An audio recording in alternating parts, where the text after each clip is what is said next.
එතකොට අන්තර්වර්තී පුද්ගල සංවේදන අපි කරා තමන් සමගම මම මාත් එක්කම කරගන්න සංවේදනය තමයි අන්තර්වර්තී පුද්ගල සංවේදනය කියලා අපි ඒක කතා කරා 22 වෙනි පිටුවට නේද පුතේ?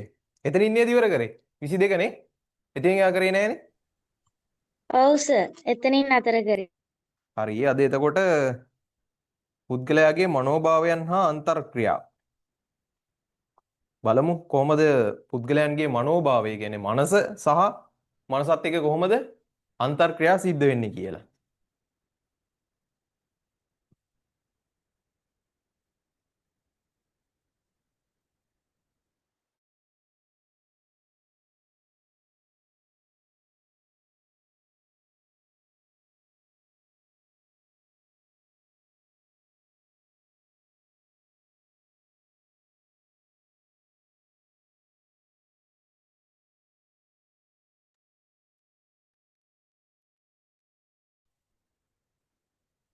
හරි පුතේ. පුද්ගලයාගේ මනෝභාවයන් හා අන්තර්ක්‍රියා අපි බලමු එතකොට කොහොමද පුද්ගල මනෝභාවයන් එක්ක අන්තර්ක්‍රියා සිද්ධ වෙන්නේ කියලා. එන්නකො පෙළ පොතට මොළය වර්ධනය වීම නිසා සිතුවිලි හටගනී. අපි කතා කරානේ දැන් අපි මේ ආපු සංනිවේදන ගමන් මාර්ගයේ මූලික පියවර අපි කතා කරන්නේ අපි ඉස්ලාම් මානවය විදිහට අපි හිටියේ අනිකුත් සත්තු වගේම අපේ මේ අත් දෙක කකුල් දෙක අපි අර රිලව් වගේ තමයි ගියේ. අපිට මේ වගේ වෙනම කාර්යයන් වලට අත කකුල කියන දේ වෙන් වෙලා තිබුණේ නැහැ. ඒතර බලන්නකො මොලේ දැන් වර්ධනයත් එක්ක අපේ සිතීමේ ශක්තිය දියුණු වුණා. මොලේ වර්ධනය වීම නිසා සිතුවිලි හටගනී. පංචේන්ද්‍රිය සිතුවිලි සමග සිදුවන අන්තර්ක්‍රියාකාරීත්වයෙන් හැඟීම් උපදී. ඔන්න පුතේ මොලේ වර්ධනයත් එක්ක අපේ සිතුවිලි වර්ධනය වුණා. නැත්නම් අපේ මොලේ වර්ධනයත් එක්කම අපිට සිතුවිලි පහළ වුණා. ඊට පස්සේ මේ සිතුවිලි පංචේන්ද්‍රිය සමග සිදුවන අන්තර්ක්‍රියාකාරීත්වයෙන් හැඟීම් බවට පත් වුණා. අපේ ඇස, කන, නාසය, දිව, ශරීරය මෙන්න මේවා මේ යොදාගෙන මේ සිතුවිලි ඔන්න මේ වගේ අන්තර්ක්‍රියාකාරීත්වයත් එක්ක අපේ මේ පංචේන්ද්‍රයේ හැඟීම් උද්දීපනය වෙන්න පටන් ගත්තා. ඒ කියන්නේ අපි ලස්සන දෙයක් දිහා දැක්කොත් අපි හිතමුකෝ අපි දැන් යනවා ඇවිදින්න එළියේ. එළියේ ඇවිදින්න යනකොට ලස්සන මලක් තියෙනවා ගහක. ඔන්න එකපාරටම අර ලස්සන මල දැක්කට පස්සේ අපිට මල කඩා ගන්න වගේ හිතෙනවා. ඔන්න අපේ ඇස පංචේන්ද්‍රයේ ඇස උපයෝගී කරගෙන අපි අර මල දැක්කා. අපේ සිතුවිල්ලක් හටගත්තා. හැඟීමක් උද්දීපනය වුණා ලස්සනයි මේ මල. ඔන්න අන්තර්ක්‍රියාකාරීත්වයක් දැන් තමන් එක්කම සිද්ධ වෙනවා. බලන්නකෝ එමෙ හැඟීම් විවිධ වන්නට පුළුවන්. එතකොට ඔන්න මේ මල කඩා ගන්න වගේ දෙයක් අපිට හිතෙන්න පුළුවන්. ඔන්න ඔහොම වෙලා තියෙනවා. එමෙ හැඟීම විවිධ වන්නට පුළුවන්. පුද්ගලයෙකු වෙතින් චර්යාවක් ප්‍රකට වන්නේ එබැවිනි. දැන් අර මලට ආසා හිතිලා ඒ ලස්සන දැකලා ඇස් දෙකෙන් ඔන්න ඒක කඩා ගන්න යනවා. සමහරක් අය නැත්තම් සමහරක් අය කියනවනේ ඒ මල කියන්නේ ඒ වගේ දේවල් කඩන්නේ නැහනේ. සමහරක් අය ලස්සන බලන්න තවත් ලස්සන බලන්න තවත් කාටරි ලස්සනක් බලන්න ඒ මල ඉතුරු කරනවා. සමහරක් අය ඒ මල කඩා ගන්නවා. ඔන්න ඔය වගේ විවිධ චර්යාවන් ප්‍රකට වෙනවා. කෙනෙකුගේ සිතේ සතුටක් උපදී. එම සිතුවිලි සමග අන්තර්ක්‍රියාකාරීත්වයේ ප්‍රතිඵලයක් වශයෙන් එය ශාරීරික චර්යාවකින් ප්‍රකට වේ. ඔන්න පුතේ ඒ හැඟීම ඒ සිතුවිල්ල ක්‍රියාවක් විදිහට අපින් ප්‍රකට වෙනවා. චර්යාවකින් ප්‍රකට වෙනවා. කුඩා දරුවෙකු උඩපනිමින් සිනහසෙන්නට පුළුවන්. වැඩිහිටියෙකු මුවේහි සිනහවක් දක්වන්නට පුළුවන්. තවත් කෙනෙකු අත්පුඩි ගසන්නට පුළුවන්. තවත් කෙනෙකු මහත් හඬින් සිනාසෙමින් දෙයත් ඔසවන්නට පුළුවන්. මේ විවිධ අන්තර්ක්‍රියා මනෝභාවයන් මත රඳා පවතී. එතකොට පුතේ ඒ අපේ හැඟීම් සිතුවිලි ආවට පස්සේ ඒවට අන්තර්ක්‍රියාකාරීත්වය දක්වන විදිය එකිනෙකට වෙනස් වෙනවා. පුද්ගලයාගෙන් පුද්ගලයාට හැඟීමක් සිතුවිල්ලක් ආවට පස්සේ ඒ මනෝභාවයත් එක්ක සම්බන්ධ වුණාට පස්සේ ඒකට අන්තර්ක්‍රියාකාරීත්වය දක්වන විදිය පුද්ගලයාගෙන් පුද්ගලයාට වෙනස් වෙනවා. පුද්ගලයන්ගේ මනෝභාවයන් අතර සමානතාවයක් නැත. පුද්ගලයාගෙන් පුද්ගලයාට මනෝභාවයන් සිතුවිලි වෙනස්. එය පුද්ගලයාගෙන් පුද්ගලයාට විවිධය. සතුට දැක්වීමේ සමාන චර්යාවක්ද දැක්විය නොහැකිය. කෙනෙක් සතුටටපත් වූ විට හිස සෙලවීමෙන් පමණක් එය ප්‍රකට කරන්නට පුළුවන්. කෙසේ වෙතත් මේ සියලු චර්යාවන් සංනිවේදනාර්ථ සහිතය. එතකොට පුතේ එක එක්කනාගේ මනෝභාවයන් එකිනෙකාට වෙනස්. මං හිතන විදියට නෙවෙයි පුතා හිතන්නේ. පුතාලා හිතන්නේ. එතකොට මං හිතන විදියට නෙවෙයි අපේ තාත්තා හිතන්නේ. දැන් පුතාලගේ දෙමව්පියෝ හිතන්නේ. පුතාලගේ යාළුවෝ මිත්‍රයෝ හිතන්නේ. ඒ එකිනෙකාට වෙනස්. ඒතර යාලා සතුට ප්‍රකාශ කරන විදිය වෙනස් වෙන්න පුළුවන්. ඒ චර්යාවන් එකිනෙකට වෙනස් වෙන්න පුළුවන්. එක එක මනෝභාවයන්ට දැන් කෙනෙක් දුක හිතියොත් සමහරක් අය අඬනවා. සමහරක් අය දුක තද කරගෙන ඉන්නවා. සින්දුවකුත් තියෙන දුක තද කරන් මහ මෙර තරන් කියලා. සමහරක් අය දුකක් දැනුණාට පස්සේ දුක තද කරගෙන ඉන්නවා. සමහරක් අය අඬනවා. සමහරක් අය කෑ ගහනවා. ඔය විදියට එකිනෙකාට වෙනස් වූ මනෝභාවයන් පවතිනවා.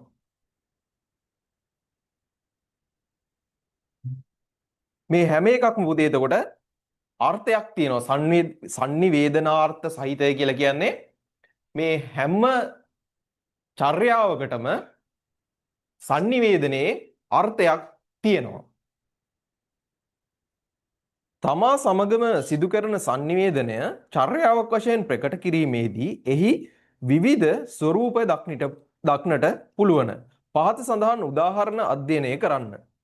බලන්න පුතේ එතකොට මේ අපි දැන් කතා කරේ පුද්ගලයෙක්ගේ තමන් කොහොමද තමන්ට හැඟීම් සිතුවිලි පහළ වෙන්නේ. ඊට පස්සේ තමන් ඒ හැඟීම් සිතුවිලි ප්‍රකාශයටපත් කරන්නේ කොහොමද? තනි පුද්ගලයෙක්ගේ සංනිවේදන හැකියාව නැත්නම් සංවේදනය කරන ආකාරය තමයි අපි මේ පුද්ගලයාගේ මනෝභාවයන් සහ අන්තර්ක්‍රියා කියන මාතෘකාවෙන් එතකොට කතා කරේ. බලන්න එතකොට පුද්ගලයෙක් කොහොමද තනියෙන් සංවේදනය කරන්නේ කියලා. ඔන්න කෙනෙක් තනිව කතා කිරීම හෝ සිනහසීම හෝ ඇඬීම. කෙනෙක්ට තනියෙන් කතා කරන්න, සිනාසෙන්න, හැඬීම සිද්ධ කරන්න පුළුවන්. කවියක් ලිවීම. කවියක් ලියනකොට පුතේ අපි තනියමනේ අපේ මනසත් එක්ක අපි සම්බන්ධ වෙනවා. අපි අලුත් දෙයක් නිර්මාණය කරන්න හදන්නේ. එතකොට අපි මොකක් හරි මාතෘකාවක් අරගෙන අපිම තමයි කල්පනා කරන්නේ. Taman තනි පුද්ගලයෙක්. දැන් මම කවියක් ලියනවා කියලා හිතන්නකෝ. දැන් මම පුතා ලියනවා අම්මා ගැන කවියක් පුතාලා. එතකොට පුතාලගේ අම්මා ගැන කල්පනා කරනවා. එතකොට ඒ පුතා අම්මව දකින විදිහටනේ පුතා කවිය ලියන්නේ. කියන්නේ අම්මව කියවගෙන ඉන්න විදිහට තමයි මේ කවිය ලියන්නේ. Taman තමයි එතකොට සංවේදනයේට එතනදී මූලික වෙන්නේ. දෙවෙනි එක බලන්න චිත්‍රයක් ඇඳීම හෝ බලි කුරුටු ඇඳීම. කඩදාසියක් පොඩි කිරීම. අතේ ඇති යමක් බිමට විසි කර දැමීම. හිස් බැල්මෙන් යුතුව බලා සිටීම. මේ ඔක්කොම සිද්ධ වෙන්නේ පුතේ Taman තනිව. ඒතර ඔන්න ඔය වගේ දේවල් වලින් අන්තර්වර්තී සංවේදනය සිද්ධ වෙනවා. ඒතර මේ වගේන් තමයි අපේ මේ චර්යාව ප්‍රකට වෙන්නේ. එතකොට තමයි අපිට තේරෙන්නේ අපේ කෙනෙක්ගේ දැන් කෙනෙක් හිතන්නකෝ අපිට මොකක් හරි දුකක් හිතේ තදගෙන හිටියට පුතේ සමහරක් වෙලාවට ඒ දුක කියන්නේ නැහැ කාටවත් හංගගෙන ඉන්නවා. හැබැයි අපේ යාළුවෙක් එහෙම හිතන්නකෝ දැන් යාළුවෙක්ට මොකක් හරි ලොකු ප්‍රශ්නයක් කියලා මිනිහා කතා කරන්නේත් නැහැ. කියන්නේ ඒක පෙන්වන්නේත් නැහැ. ඒ උනට ප්‍රශ්නයක් නැහැ වගේ ඉන්න උත්සාහ කරනවා. නමුත් මේ පුද්ගලයාගේ චර්යාවෙන් අපිට තේරුම් ගන්න පුළුවන්. අර කලින් හිටපු යාළුවා නෙවෙයි දැන් ඉන්නේ. ඒක අපිට තේරෙනවානේ. ඒකට අහනවා ඇයි මොකක්ද ප්‍රශ්නේ? මොකක් හරි වෙලාද? දැන් හිතන්නකෝ ඉස්කෝලේ ගිහිල්ලා ඔන්න ඉන්නවා දැන්. වෙනද නම් උදේ කතා කරලා ඉස්කෝලේ තියෙන මොකක් හරි වැඩක් කරලා යාළුවෝ වටයක් ඇවිදලා කැන්ටින් එක පැත්තට ගිහිල්ලා ඊට පස්සේ උදේ ඇසෙම්බලි එකට ගිහිල්ලා ඔහොම ඉන්නේ වෙනදා තිබ්බ චර්යා රටාව නිකන් වෙනස් වෙලා. දැන් ආපු ගමන් පුටුවට වෙලා ඉඳගෙන මොන එන මනෝපාරක් ගහගෙන ඉන්නවා. මොන එතකොට අපිට තේරෙනවා මේ මොකක් හරි වෙනසක් තමයි සිද්ධ වෙලා තියෙන්නේ කියලා. ඊට පස්සේ අහනවා බලනකොට ඊයේ අම්මා බැනලා එක්ක තාත්තා මොකක් හරි වැරද්දක් කරලා ගහලා තමන්ගේ සිතත් එක්ක ඔන්න සංවේදනය කරගෙන අන්තර්වර්තීව තමයි යා ඉඳලා තියෙන්නේ. ඊට පස්සේ බලන්න පුතේ උත්තේජන ප්‍රතිචාර ස්වභාවය. ඒතර මේ ඔක්කොම පුතේ මේ අන්තර්වර්තී පුද්ගල සංවේදනයත් එක්ක සම්බන්ධ දේවල් මේ පුද්ගලයාගේ මනෝභාවයන් හා අන්තර්ක්‍රියා කියලා කියන්නේ. ඒතර පුද්ගලයෙක් හිතන විදිය තමයි අපි කතා කරේ. ඊට පස්සේ ඔන්න උත්තේජන ප්‍රතිචාර ස්වභාවය. බලමුකෝ මේක මොකක්ද වෙන්නේ කියලා. අපිට උත්තේජනයක් ලැබෙනවා. අපි ඒ උත්තේජනයට ප්‍රතිචාරයක් දක්වනවා.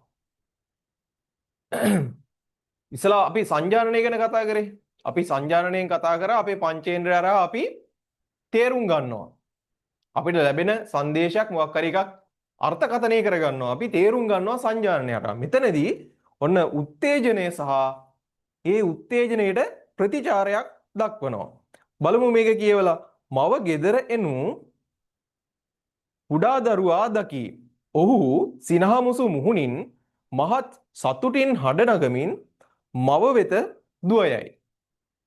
මෙහිදී දරුවා විසින් ඇස්මගින් ලබා ගන්නා ලද සංඥා නිසා උත්තේජනයට ලක්වන අතර සිනහමුසු මුහුණින් කෑ ගසමින් මව වෙත දිවගෙන යාම එම උත්තේජනයට දක්වන ප්‍රතිචාරයයි.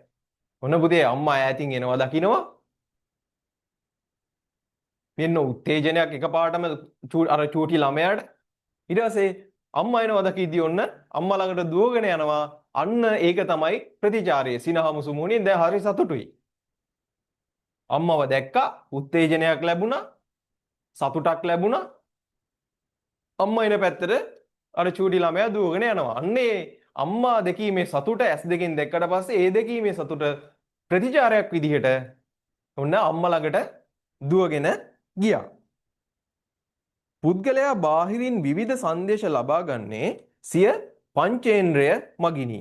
ඇස මූලික කරගෙන රූප සංඥාද, කන මූලික කරගෙන ශබ්ද සංඥාද, දිව මූලික කරගෙන රස සංඥාද, නාසය මූලික කරගෙන ගන්ධ සංඥාද, සම මූලික කරගෙන ස්පර්ශ සංඥාද ග්‍රහණය කර ගනී. ඔන්න එතකොට කොහොමද අපි පංචේන්ද්‍රයෙන් අපේ සංවේදනය ලබා ගන්නේ? උත්තේජනය ලබා ගන්නේ කියන එක තමයි පුතේ එතකොට මේ කතා කරේ. ඇස මගින් අපි රූප සංඥා කියලා කියනවා. අපි දකින දේවල් වලට රූප සංඥා කියලා කියනවා. කනෙන් ඇහෙන දේවල් වලට ශබ්ද සංඥා කියලා කියනවා. දිවෙන් අපිට දැනෙනවනේ රස. ආපෝ ඒක පැණි රසයි. ඒක වැඩි රස වැඩි. ඒක කන්න බෑ. අම්මෝ මේක ලුණු වැඩි මේ හොද්දට. කන්න බෑ. මේක ඇඹුලයි.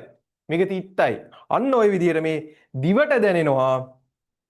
එතකොට දිව මූලික කරගෙන දැනෙන සංඥා වලට රස සංඥාද, නාසයට දැනෙන ගන්ධ සුවඳ මේ හැම එකක්ම ගන්ධ සංඥා.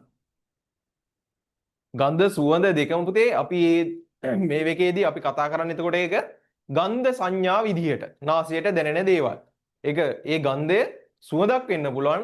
ඒ ගන්ධය සුවඳ නොවන දෙයක් වෙන්න පුළුවන්. සම මූලික කරගෙන ස්පර්ශ සංඥාද, ස්පර්ශය අපිට හැමට දැනෙන දේවල්. දැන් ඇවිල්ලා මధుරයක් දෂ්ට කරනවා. අපේ හැමටනේ එතකොට දැනෙන්නේ. ඒතර අපේ ඇඟේ මොකක් හරි එකක් ගෑවෙනවා. දැන් දලුබෙක් එහෙම ගෑවෙනවා. හැමටනේ දැනෙන්නේ. ඒතර අන්න ස්පර්ශ සංඥාද උඩ හැම ග්‍රහණය කරගෙන ස්පර්ශ සංඥාද ග්‍රහණය කර ගන්නවා. මේ සංඥා ඇතිවන උත්තේජනයට ප්‍රතිචාර දැක්වීම මනුස්සයාගේ ස්වභාවික පුරුද්දකි. එතකොට අපිට මේ පංචේන්ද්‍රයෙන් ලැබෙන සංඥාව මේ සංදේශ වලට මේ උත්තේජනයන්ට ප්‍රතිචාර දැක්වීම අපේ ස්වභාවික පුරුද්දක්. උදාහරණයක් ලෙස තම මව ගෙදර නැති විට අඩමින් සිටින සිඟිත්තකු මව ගෙදර එනු දුටු විට ඇඬීම නවතා මව වෙත දුවයයි. මෙහිදී සිදුවන්නේ දරුවා තුළ මව දැකීම හේතු කොටගෙන ඇතිවන උත්තේජනයේ නිසා දරුවා තුළ ඇතිවන මනෝභාව අනුව ප්‍රතිචාරයක් සිදුවීමයි. බලන්න එතනදී අර දුකින් හිටපු ළමයාට මව අර ඉස්සලා කතා කරා වගේමයි දුකින් හිටියා අම්මා දැක්කා මෙයාට එකපාරටම සතුට ඇති වුණා. ඔන්න මේකට ප්‍රතිචාරයක් විදිහට අපි ඉස්සලා කතා කරා අම්මා ගාවට සතුටින් දුවගෙන ගියා අර ළමයා. එතකොට එතනදී අර තමන්ට උත්තේජනය ලැබුණු දෙයට එයාගේ ක්‍රියාවෙන් එයා චුටි ළමයා ප්‍රතිචාරය දක්වවුවා. මෙයින් පැහැදිලි වන්නේ පුද්ගලයා විවිධ මනෝභාවයන් පදනම් කරගෙන ප්‍රතිචාර දක්වන බවයි. ඒතර පුද්ගලයාගේ මනෝභාවයන්ට අනුව පුද්ගලයා ප්‍රතිචාර දක්වනවා. කනට මිහිරි ශබ්දයක් ඇසෙන විට ප්‍රියජනක උත්තේජනයක් ඇතිවීම සාමාන්‍ය ස්වභාවයයි. කනට මිහිරි ශබ්දයක් දැන් අපි ආසයිනේ පුතේ අපේ කනට ලස්සන සින්දුවක් ඇහෙනවා නම් ලස්සන මෙලඩි එකක් මියුසික් එකක් ඇහෙනවා නම් ඒ වගේ දෙයක් අපි අහන්න හරි ආසයි. එහෙත් දුකින් සිටින කෙනෙකු තුළ එම මිහිරි ශබ්දය නිසා ප්‍රියජනක උත්තේජනයක් ඇති නොවන්නට පුළුවන්. හැබැයි පුතේ ඔන්න මනසින් කවුරු හරි දුකින් ඉන්නවා නම් මොකක් හරි හේතුවක් නිසා එයාට ඒ ඇහෙන මෙලඩි එක ඒ සින්දුව කොච්චර ලස්සන වුණත් මෙයාට මේ ගැන අර විඳීමේ හැකියාවක් නැති වෙන්න පුළුවන් මෙයාගේ මනෝභාවය දුකින් තියෙන නිසා.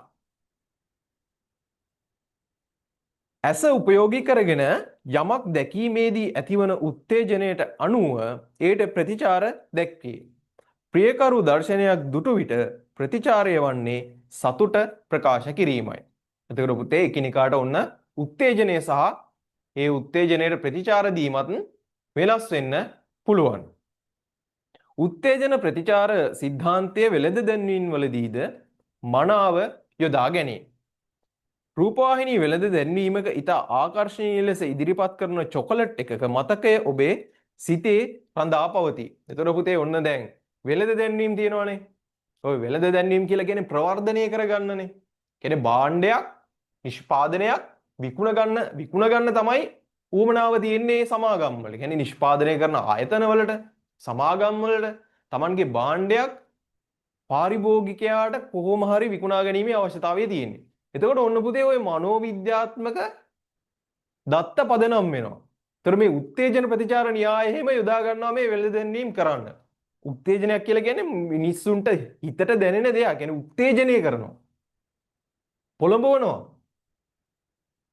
ඊට පස්සේ තමයි මේක මිලදී ගන්න. අන්න ප්‍රතිචාර දක්වනවා. එතකොට මේ වගේ දේවල් වලට මේ වෙළඳ දැන්වීම් වලට ඔන්න උත්තේජන ප්‍රතිචාර සිද්ධාන්ත යොදා ගන්නවලු. බලන්නකෝ. එවැනි චොකලට් එකක් කෑමට ඔබ තුල ආසාවක් ඇතිව පවතී. යම් අවස්ථාවක ඔබ වෙළඳසැලකට ගිය විට මතකය අවදි වී චොකලට් එකක් මිලදී ගැනීමට පෙළඹේ. ඔබ තුල ඇති කරන ලද උත්තේජනයේ ප්‍රතිචාරය වන්නේ ඔබ විසින් චොකලට් එකක් මිලදී ගැනීමයි. එතකොට හැම වෙළඳ දැන්වීමකම පුතේ තියෙන මෙන්න මේ උත්තේජන ප්‍රතිචාර සිද්ධාන්තය අන්තර්ගත වෙනවා. මොකද හිතේ ආසාවක් ඇති කරනවා මිනිස්සුන්ගේ හිතේ. දැන් ඔය බලන්නකො බීම දැන් කොකා කෝලා හැම තියෙන්නේ. එතකොට මවුන්ටන් ඩිව් ඔය ඇඩ් ඒවා දැකලා ඇතිනේ. එතකොට නයිස් මන්චි නයිස් එකෙන් දාන ඒවා බිස්කට් එහෙම දාන ඒවා එතකොට චොකලට් පුංචි ගංගාවක් මැදින් ගලාගෙන ඇවිල්ලා තමයි චොකලට් පෙබල්ස් පුංචි අපි හොයාගෙන ආවේ කියලා ඉස්සර අපි චූටි කාලේ එහෙම තිබ්බ ඔහොම ඇඩ් ඒවා. ලස්සනට ඒ උත්තේජනය ලබා දෙනවා. ඊට පස්සේ අන්න ඕක අපේ හිතේ තියෙනවා. ඕක හිතේ එක පාටම අපි දැන් කඩේකට හරි අම්මත් එක්ක ගියාට පස්සේ අපිට දැන් ඔය කිව්ව අර චොකලට් පෙබල්ස් එක කියන්නකෝ ඕක පේනවා තියෙනවා රාක් එක. ඒතර අපි අර ඇඩ් එක මතකයිනේ කලින් දැන්වීම. අන්න මිලදී ගන්න නැත්නම් අම්මගෙන් ඉල්ලලා මිලදී ගන්න අපි පෙළඹෙනවා. අන්න එතකොට ප්‍රතිචාර දැක්වීම. ඔතනක් තියෙන පුතේ එතකොට උත්තේජන ප්‍රතිචාර සිද්ධාන්තයන්. මේ මාතෘකා දෙක තේරුණාද පුතේ? පුද්ගලයාගේ මනෝභාවයන් හා අන්තර්ක්‍රියා උත්තේජන ප්‍රතිචාර ස්වභාවය. හරිනේ අපි ඉස්සරහා මාතෘකාවට යන්න පුළුවන්ද? නොතේරුණු දෙයක් තිබ්බද නැහනේ?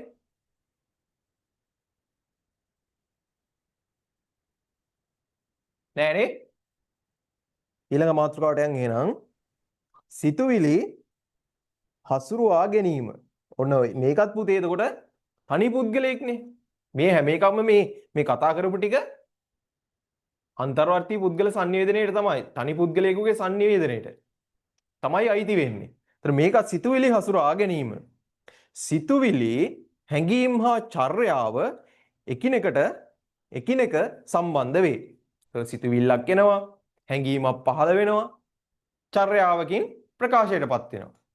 අපිට බඩගින්නක් වගේ දැනෙනවා. අපිට හිතෙනවා මොනවා හරි කන්න ඕනි කියලා. දැන් රයිස් එකක් වගේ ගෙනල්ලා කෑවනම් හොඳයි කියලා හිතෙනවා. ඔන්න ඊට පස්සේ අපි යනවා කඩේට. චර්යාව ඔන්න ප්‍රකට වුණා. බඩගින්නක් ආවා, රයිස් එකක් වගේ කෑවනම් හොඳයි කියලා හිතුණා. චර්යාව විදිහට කඩේට ගිහිල්ලා ඔන්න රයිස් එකක් ගෙනල්ලා කෑවා. එතකොට ඔන්න සිතුවිලි හැඟීම් හා චර්යාව එකිනෙකට සම්බන්ධයි. මෙහිදී හැඟීම් මුලින් ඇතිවන්නේද සිතුවිලි මුලින් ඇතිවන්නේද යන්න පිළිබඳව තර්කයක් පවතී. ඔන්න පුතේ හිතා ගන්න බෑ ඉස්සෙල්ලාම බඩගින්නද ඇති වෙන්නේ කෑමට ආසාවක්ද ඇති වෙන්නේ. කියන්නේ මේ දෙක අතර මේ හැඟීම්ද සිතුවිලිද කියන දෙක අතර තර්කයක් තියෙනවා. ඉස්සෙල්ලාම පහළ වෙන්නේ මොකක්ද? ඒ කෙසේ වුවත් සිතුවිලි හා හැඟීම් අවස්ථානුකූලව මිනිස් සිතෙහි ඇතිවන බව අප කවුරුත් අත්දැකීමෙන් දන්නා දෙයකි. අපේ හිතේ කොහොමත් හැඟීම් සිතුවිලි කියන දේවල් නිරන්තරයෙන්ම හට ගන්නවා. පාඩම් කර කර ඉන්න ගම කම්මැලි හිතන එක පාඩම. හැඟීම සිතුවිලි කොයි වෙලාවද හටගන්නේ කියලා කියන්න බෑ. දැන් මේ පොත බලන්න ගත්තා විනාඩි 5ක්වත් නැහැ. දැන් බෑ. දැන් චුට්ටක් මොන හරි කාලා ඉන්නවා. එක පොඩක් එළිය චුට්ටක් මිදුලේ ගිහිල්ලා ඇවිල්ලා පාඩම් කරනවා කියලා ඔන්න හිතෙනවා පුතේ. කියන්නේ මේ හැඟීම් සිතුවිලි කොයි වෙලාවෙත් අපේ හිතේ පහළ වෙනවා. මනුෂ්‍යයා හා තිරිසන් සතුන් අතර වෙනස්කම ඇතිවන්නේ සිතුවිලි හසුරුවා ගැනීමේ ස්වභාවය අනුවය. අපිට මේ සිතුවිලි කියන දේවල් අපිට පුතේ කොයි වෙලාවෙ සිතුවිල්ලක් ආවට අපි මේ සිතුවිල්ල ක්‍රියාවට නංවන්නේ නැහනේ සත්තු වගේ. අපිට සිතුවිලි එනවා. ඒ එන හැම සිතුවිල්ලක්ම ක්‍රියාවට නංවන්න එහෙනම් අපි නිකන් පිස්සෙක් වගේ වෙනවා. අපේ හිතට මනසට එන හැම දෙයක්ම ක්‍රියාවට නංවන්න කියොත්. සතුන්ගේ චර්යාව පාලනය කර ගැනීමේ හැකියාවක් ඔවුන්ට නැත. අඳුරේ කිසියම් ශබ්දයක් ඇසුණු විගස බල්ලකු බුරන්නට පටන් ගනී.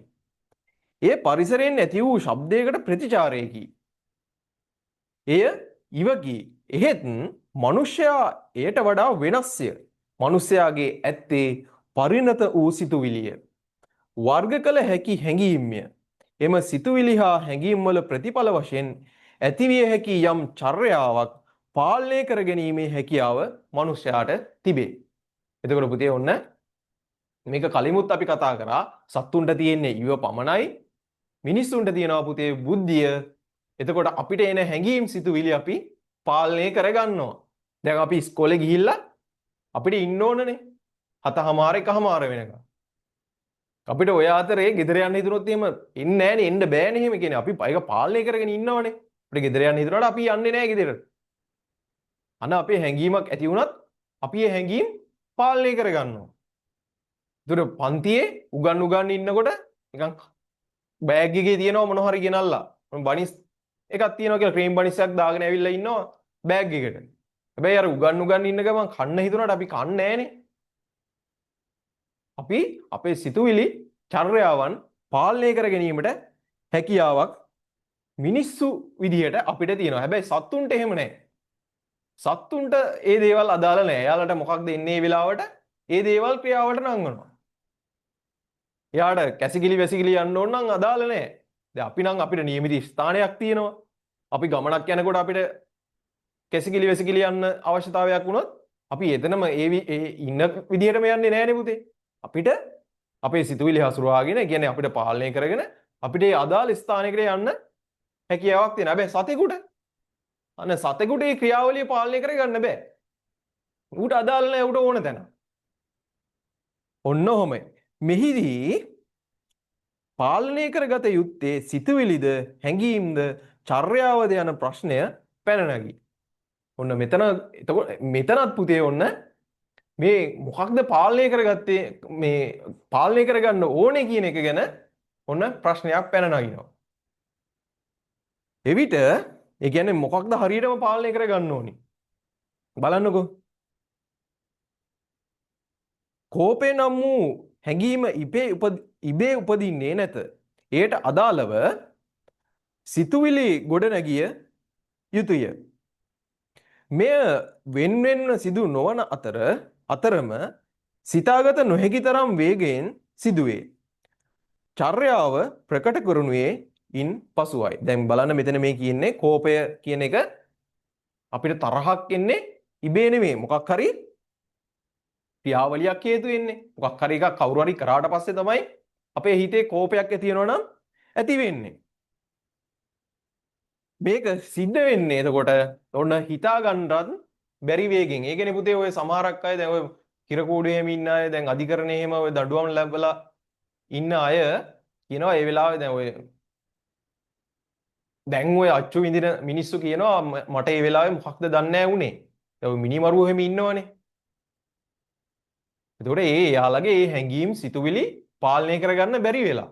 මේ අවස්ථාවට අනුව තමයි ඒ හැඟීම ඒ සිතුවිල්ල ඒ චර්යාව එයාලගෙන් ප්‍රකාශයටපත් වෙලා තියෙන්නේ.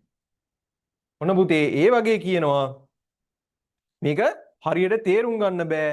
කියන්නේ මේක ඊටා වේගවත් ඒ හැඟීම් සිතුවිලි මේ දේවල්. අපිට අවශ්‍ය වෙන්නේ මෙන්න මේ හැඟීම් සිතුවිලි චර්යාවන් පාලනය කරගන්න.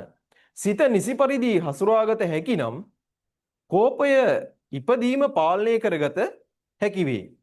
එවිට චර්යාව ඉබේම පාලනය වේ. එහෙත් මනුෂ්‍යයාගේ දුර්වලකම නිසා සිතුවිලි හසුරවා ගැනීම අසීරු වේ. මිනිස්සු දුර්වල වුණොත් සිතුවිලි හසුරවා ගන්න බැරි වෙනවා. අවම වශයෙන් Taman තුල ඇති වූ කෝපය චර්යාවක් වශයෙන් ප්‍රකාශයටපත් නොකර පාලනය කරගත හැකි නම් ඒ නිසා නැවත සිතුවිලි සකසා ගන්නට අවස්ථාව ලැබේ. පුතේ අපේ ජීවිතේ අපිටත් විවිධ වූ සිතුවිලි එනවා. ඒ කියන්නේ ওই තරහව වගේ දෙයක්. අපිට කරන්න පුළුවන් හොඳම දේ පුතේ අපේ හිත අපි හසුරවා ගන්න ඕන. අපිට පුළුවන් නම් අපේ සිත හසුරවා ගන්න අන්න ඒක තමයි පුතේ වටින්නේ. දැන් ලෝකේ තියෙන ගොඩාක්ම ප්‍රශ්න, කියන්නේ මේ ගැටලු විසඳ ගන්න බැරි හේතු දැන් මේ ලෝක යුද්ධයක් සමාන යුද්ධයක් ඇවිල්ලා තියෙනවා නේද? ඇමරිකාවයි ඊශ්‍රායලයි ඉරානයි දැන් ඒකට සෞදි මේ ඒ රටවල් ඔක්කොම ඈදිලා තියෙන්නේ. එයි මේ හැඟීම් සිතුවිලි චර්යාවන් පාලනය කරගන්න බැරුව. කෝපය පාලනය කරගන්න බැරුව. අපිට අවශ්‍ය වෙන්නේ පුතේ අපේ තියෙන මනස, අපි බුද්ධිමත් මිනිස්සු, අපිට අවශ්‍ය වෙන්නේ අපේ හැඟීම් සිතුවිලි හැම දෙයක්ම ක්‍රියාවට නංවන්නේ නැතුව ඉවසීමෙන් කටයුතු කරන්න.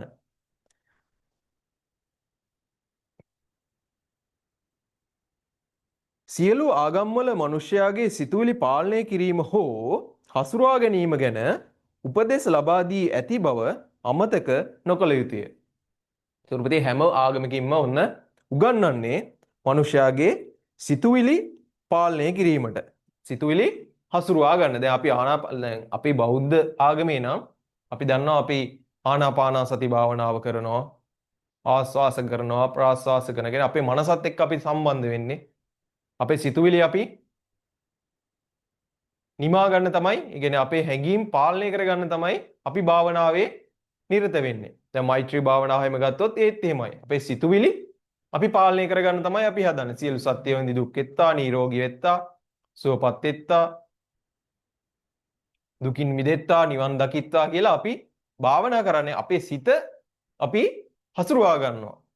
අපිට තරහක් ආවට පස්සේ එතකොට අපි මේ භාවනා කිරීම තුළින් ඔන්න අපිට ගොඩ නැගෙනවා.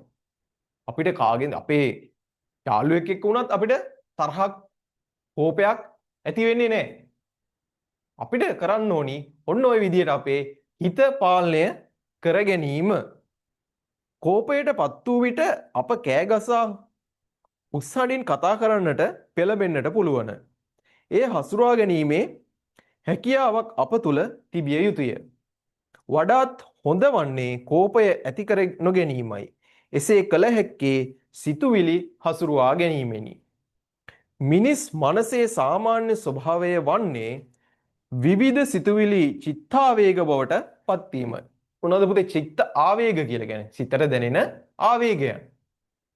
මෙතනදී කෝපය වෙන්න පුළුවන්, සතුට වෙන්න පුළුවන්, දුක වෙන්න පුළුවන්, වේදනාවක් වෙන්න පුළුවන්. මේ හැම දෙයක්ම අපේ සිතට දැනෙන මේ චිත්තාවේග. හිතට දැනෙන ආවේගයන්. සිතුවිලි චිත්තාවේග බවට පත්වීමයි. උගත් තැනැත්තාට තම චිත්තාවේග හසුරුවා ගැනීමේ හැකියාවක් ලැබේ. ඔන්න පුතේ ඉගෙන ගත්ත කෙනාට ඉගෙන ගැනීම කියලා කියන්නේ එක අතකින් භාවනාවක් වගේ දෙයක්. හිත දැන් හැම කෙනෙක්ම ඉගෙන ගන්න පෙළඹෙන්නේ නැහැ නේ පුතේ. සමහරක් අය සාමාන්‍ය පෙළින් හැලිලා යනවා. සමහරක් අය උසස් පෙළින් නවතිනවා. ඔය විදිහට පුතේ එක එක තැන්වලදී ඔන්න උගත්කම කියන එක දැන් සාමාන්‍යයෙන් ඒ විදිහට උගත්කම බලන්නත් පුළුවන්. අනිත් පැත්තේ අපිට පුළුවන් අපේ සමාජීය පැත්තෙන් අපිට ඉගෙන ගන්න දේවල් තියෙනවා. දැන් ආගමික පැත්තෙන් අපිට ගොඩනගා ගන්න දේවල් තියෙනවා. අපිට ඒ විදිහට තමන්ගේ අත්දැකීම් එක්ක කෙනෙක්ට ඉගෙන ගන්නත් පුළුවන් හැකියාවක් තියෙනවා.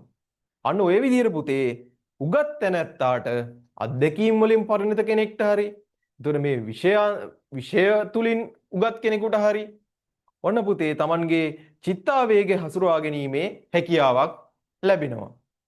ඔබද ඔබේ චිත්තාවේගය හසුරුවා ගැනීමට පාලනය කර ගැනීමට දක්ෂ විය යුතුය. ඔන්න ඔය විදිහට තමා පුතේ එතකොට අපේ සිතුවිලි හසුරුවා ගැනීම අපි කරන්න ඕනි. මේ මාතෘකාවල ප්‍රශ්නයක් නැහැ නේද පුතේ?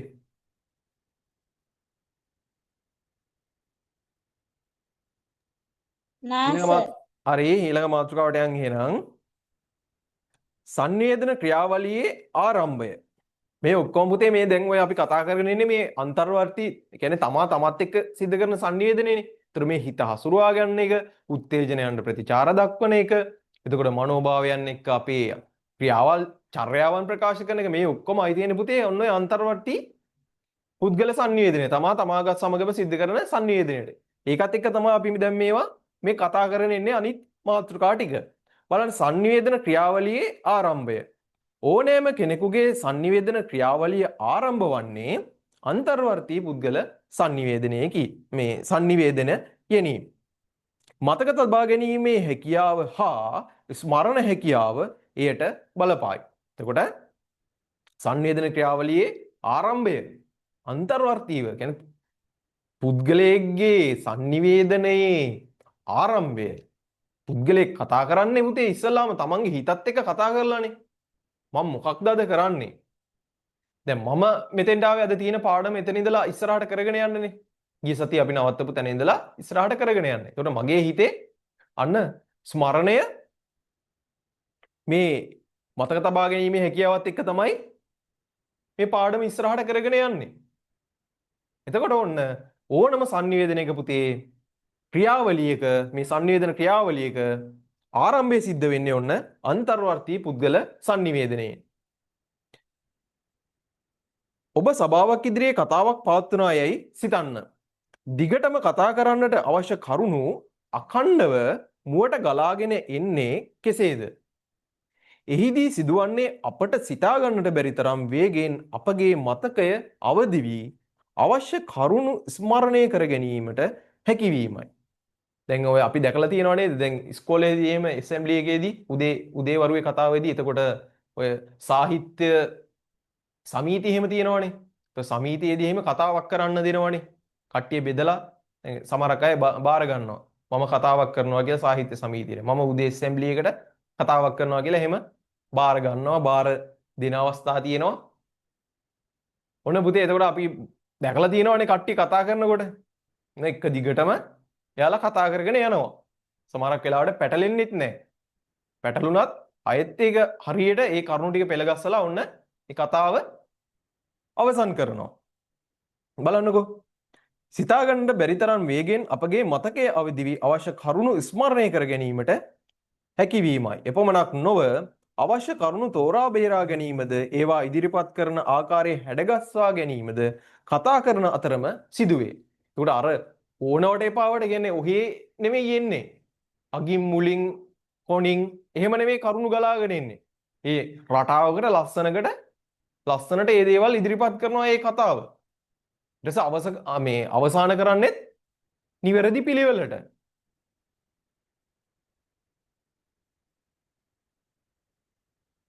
එසේ කළ නොහැකි වුවහොත් කතාව අතරමඟ නතර කර බලා සිටින්නට සිදුවේ.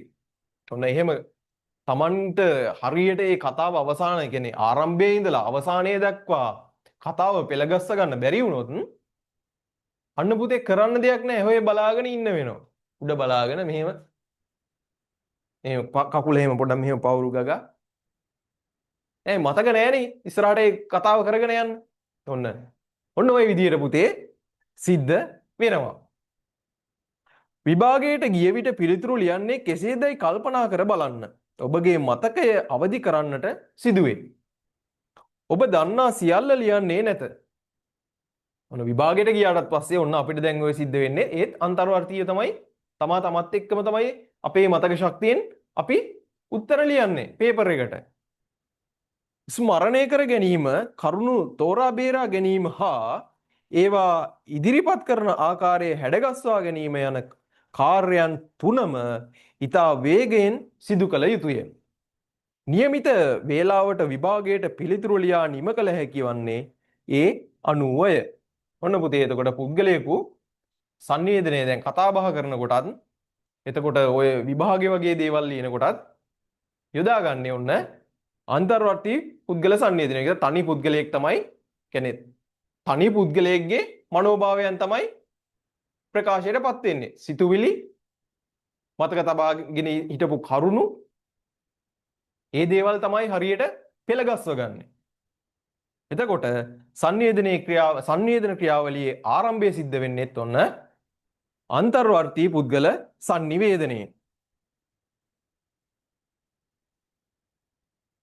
ඒ මාතෘකාව හරිද පුතේ?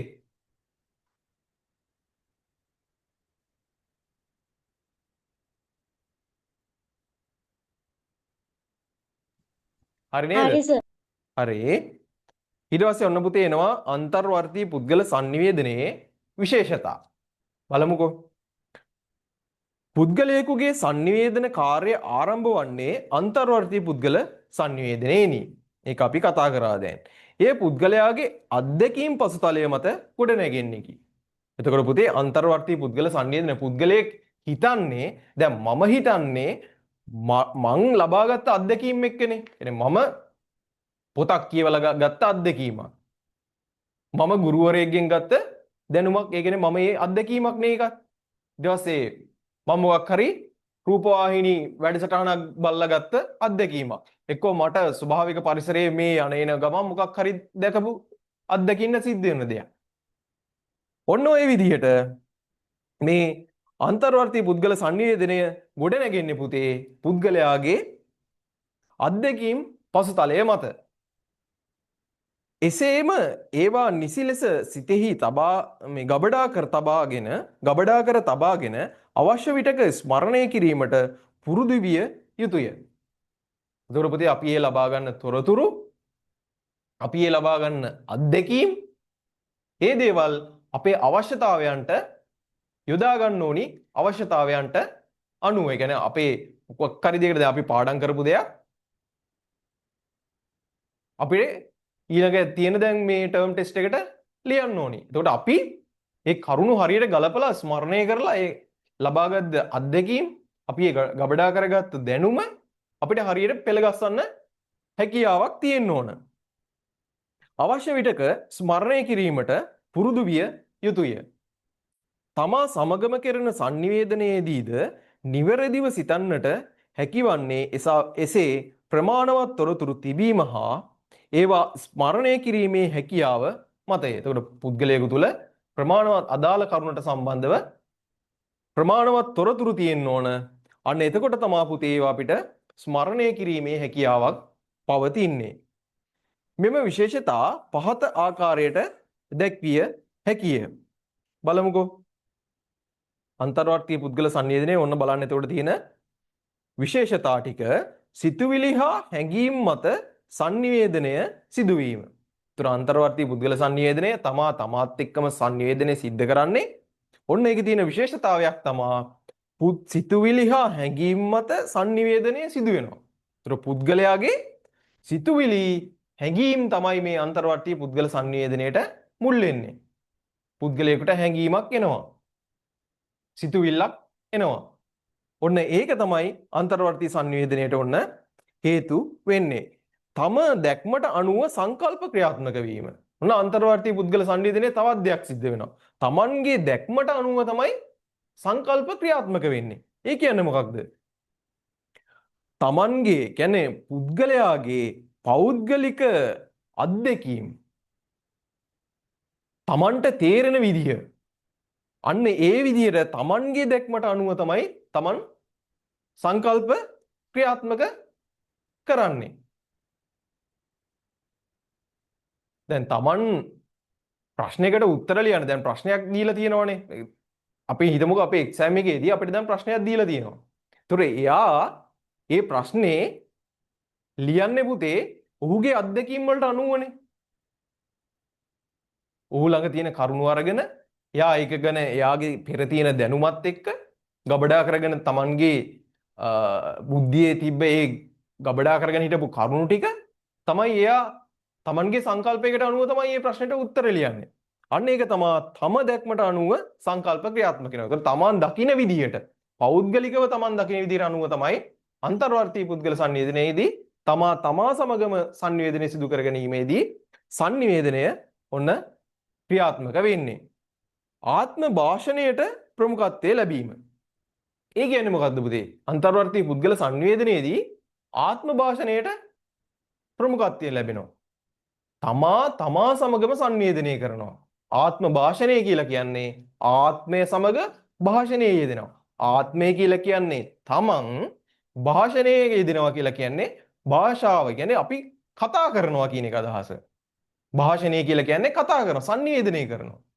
ආත්ම භාෂණය කියලා කියන්නේ තමන් එක්කම සංනිවේදනය සිද්ධ කරගන්නවා. එතකොට ආත්ම භාෂණයට ප්‍රමුඛත්වය ලැබීම. අන්තර්වර්තීය පුද්ගල සංවේදනයේ සිද්ධ වෙන්නේ ආත්ම භාෂණයට ප්‍රමුඛත්වය ලැබෙනවා. තමා සමගම සංනිවේදනය සිද්ධ කරනවා. තමා තුළ පවතින මතකය අනුව සංනිවේදනය සිදුවීම. ඒක දන්නවා පුතේ අන්තර්වර්තීය පුද්ගල සංවේදනයේදී. ඒතර තමාගේ මතකයත් එක්ක පුද්ගලයාගේ මතකයත් එක්ක තමයි සංනිවේදනය සිද්ධ වෙන්නේ. තමාගේ අර්ථකථනයන්ට අනුව සංනිවේදනයෙහි යෙදීම. ඒ කියන්නේ පුතේ තමන් මොකක් හරි දෙයක් ගැන තේරුම් ගත්ත විදිහට. දැන් තමන්ට කවුරු හරි බැන්නොත් එහෙම ඕනද මට බැන්නා කියලා දුක හිතලා එයා දුක් වෙනවා. එක්කෝ දුක් වෙලා ඔන්න පැත්තකට ගිහිල්ලා එක්කෝ අඬනවා එක්කෝ ඔහේ ඉන්නවා අර නිකන් ප්‍රශ්නයක් වුණාට පස්සේ ඉන්නේ නිකන් මැලවිලා මලානික වෙලා එයා පැත්තකටලා ඉන්නවා. සමහරක් වෙලාවට එයා ඕන කේන්ති අරගෙන අයාට බනිනවා. දැන් කවුරු හරි මෙයාට බැන්නොත් එහෙම පෙරලා ආයේ මෙයා අයාට බනිනවා. ඔන්න ඔය විදිහට තමාගේ අර්ථකථනයට අනුව සංවේදනයේ යෙදීම. එතකොට අන්තර්වර්තීය පුද්ගල සංවේදනයේදී තමන්ගේ අර්ථකථනයන් තමන් සංදේශයක් තේරුම් ගන්න විදිහට තමයි සංනිවේදනයේ යෙදෙන්නේ. තමන් සංදේශයක් කියවලා කියන්නේ තමන්ට ලැබෙන පණිවිඩය තේරුම් අරගෙන කියන්නේ අර්ථකථනය කරගෙන ඒ අනුව තමයි සංනිවේදනයේ යෙදෙන්නේ. පුද්ගල තීරණ ගැනීමේ කාර්යයක් සිදුවීම. එතකොට පුතේ පුද්ගලයාගේ තීරණ ගැනීම සිද්ධ වෙන්නේ මෙන්න මේ අන්තර්වර්තීය පුද්ගල සංනිවේදනය තුලින්. එතකොට ඔන්න ඔය ටික තමයි අන්තර්වර්තීය පුද්ගල සංනිවේදනයේ විශේෂතා වෙන්නේ. තේරුණාද පුතේ මේ කරුණු 6? ලියාගත්තද?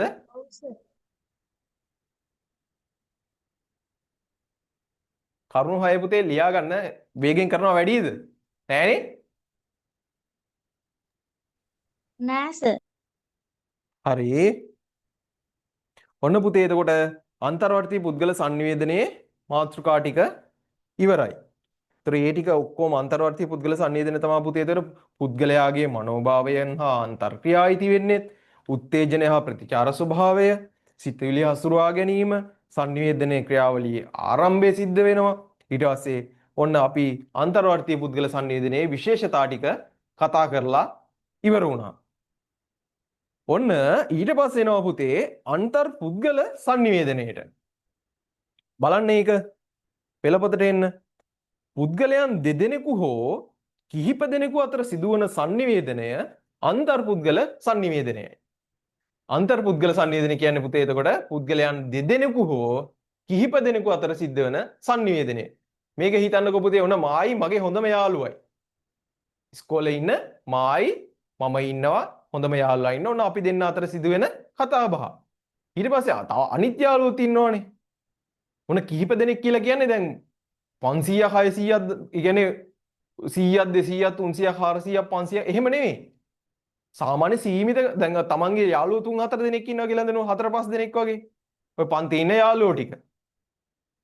අන්න එහෙම පුතේ තමන්ගේ හොඳම යාළුවත් එක්ක හරි අර තමන් ආශ්‍රය කරන අනිත් සමීපවතම යාළුවෝ 4 5 දෙනෙක් 10 දෙනෙක් වගේ ඉන්නවනම් අන්න කිහිප දෙනෙක් අන්නවුන් එක්ක සිද්ධ කරන sannivedanayට තමයි අන්තර් පුද්ගල sannivedanaya කියලා කියන්නේ.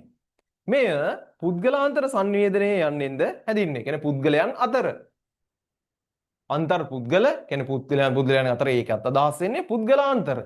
ඒත් පුද්ගලයන් දෙදෙනෙක් අතර පුද්ගලයන් අතර කියන අදහස තමයි මේ අන්තර් පුද්ගල sannivedanaya කියලා කියන්නේ. මුල් කාලයේදී මේ හඳුන්වන ලද්දේ මුහුණට මුහුණලා කරන sannivedanaya ලෙසිනි.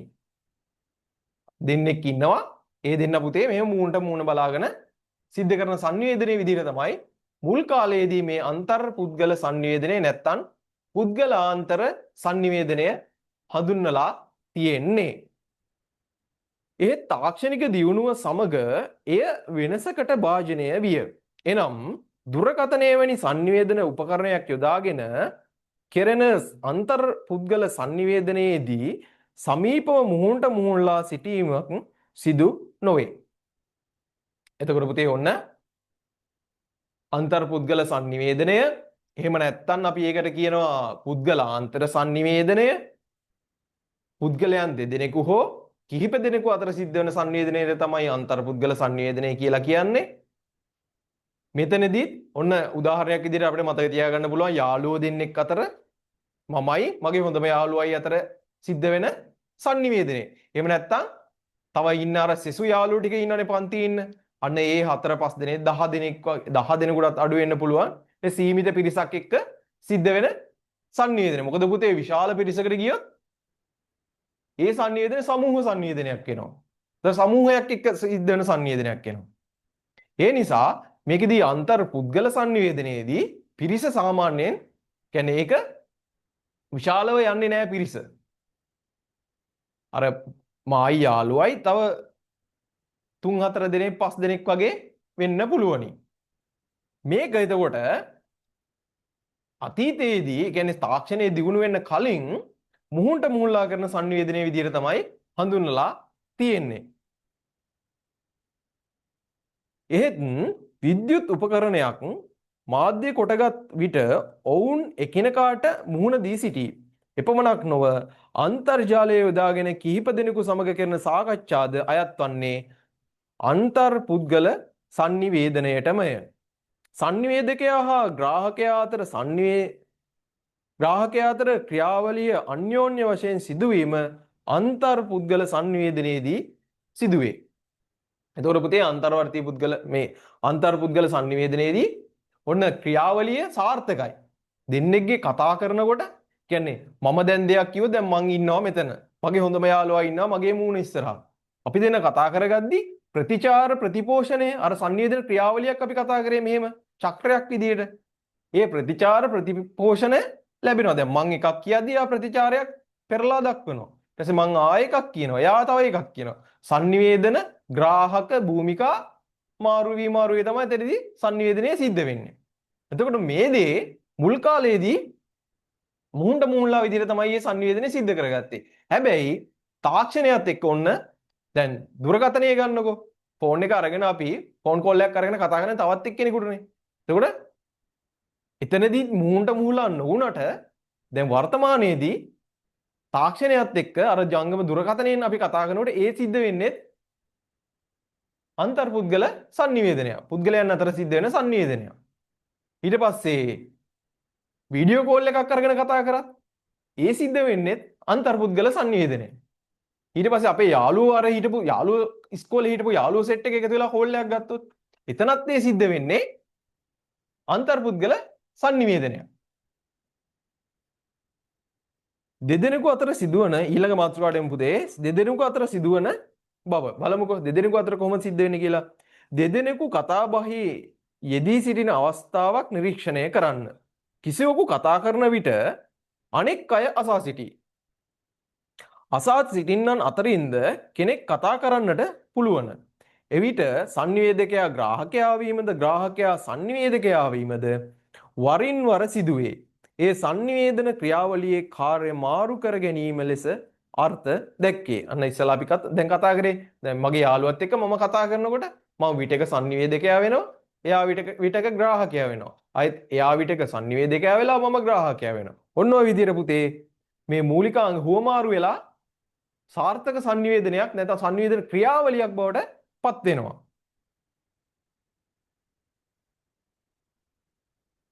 මේ හේතුව නිසා අන්තර්පුද්ගල sannivedanaයේදී sannivedana ක්‍රියාවලියේ වැදගත්ම අංගය වන ග්‍රාහක ප්‍රතිචාර හා ප්‍රතිපෝෂණ කාර්ය මෙහිදී මැනවින් සිදුවීමයි. ඔන්න පුතේ මේකෙදී සාර්ථක sannivedanayak සිද්ධ වෙනවා. මොකද ග්‍රාහක ප්‍රතිචාර හා ප්‍රතිපෝෂණ මැනවින් සිද්ධ වෙනවා.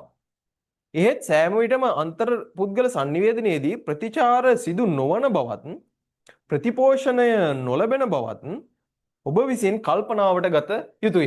හැබැයි සෑම අවස්ථාවකදීම ඔන්න සිද්ධ වෙන්නේ නැල්ලු. සමහර විට sannivedakaya කියන දේ ග්‍රාහකයා විසින් අසා සිටින නමුදු කිසිදු ප්‍රතිචාරයක් නොදක්වන්නට පුළුවන්.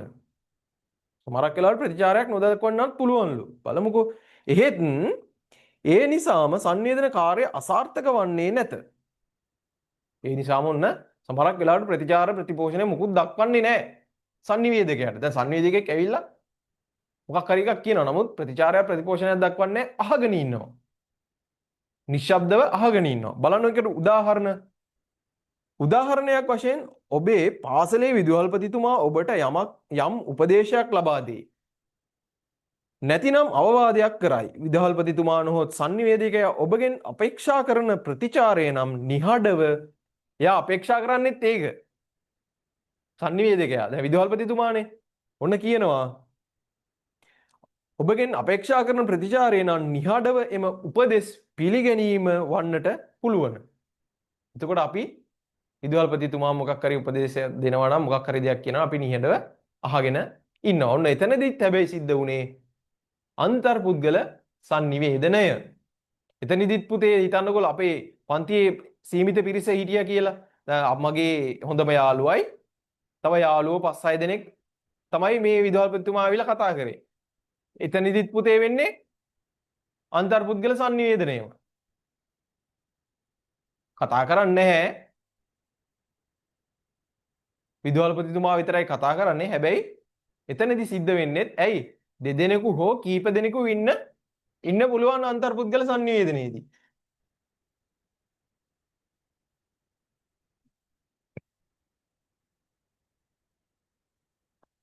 sannivedaka ප්‍රතිචාරය නම් නිහඬව උපදෙස් පිළිගැනීම වන්නට පුළුවන්. මෙහිදී sannivedanයේ අරමුණ යම්නක් දැනුම් දීම පමණක් වන්නට පුළුවන්. ඒ නිසා එම දැනුම් දීම ග්‍රහණය කර ගැනීමෙන් sannivedana කාර්ය සම්පූර්ණ වේ. මොකද එතනදී හිතවුවේ නිහඬව නිශ්ශබ්දව විදුහල්පතිතුමා තමන් කියන දේවල් අහගෙන ඉඳී කියලා තමයි එයා තමන්ගේ උපදෙස් ටික ලබා දුන්නේ. අන්න එතනදී එතකොට අන්තර්පුද්ගල sannivedanayak සිද්ධ වුණා. ප්‍රතිපෝෂණ ප්‍රතිචාර කියන්නේ ක්‍රියාශීලීව ක්‍රියාකාරීව සිද්ධ වෙන්නේ පුතේ මෙන්න මේ අන්තර් පුද්ගල sannivedanaye නැත්තම් පුද්ගලාන්තර sannivedanayeදී. නමුත් ඇතැම් අවස්ථාවලදී මේ ප්‍රතිචාර හා ප්‍රතිපෝෂණය සිද්ධ නොවෙන්න පුළුවන්. ඒ කියන්නේ ප්‍රතිචාරය දැන් sannivedakaya ග්‍රාහකයාට මොකක් හරි කියනකොට පෙරලා ග්‍රාහකයා නැවත ප්‍රතිචාරයක් නොදක්වන්න පුළුවන්. දැන් මේ උදාහරණ විදිහට මේ කියපු අවස්ථාව.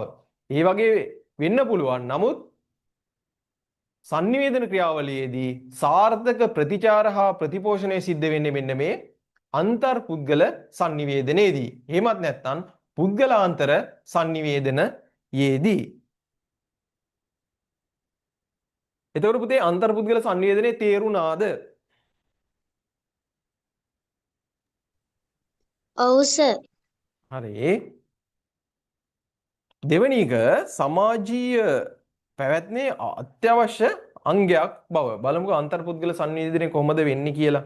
මේක කියනවා සමාජීය පැවැත්මට අත්‍යවශ්‍ය අංගයක්ලු.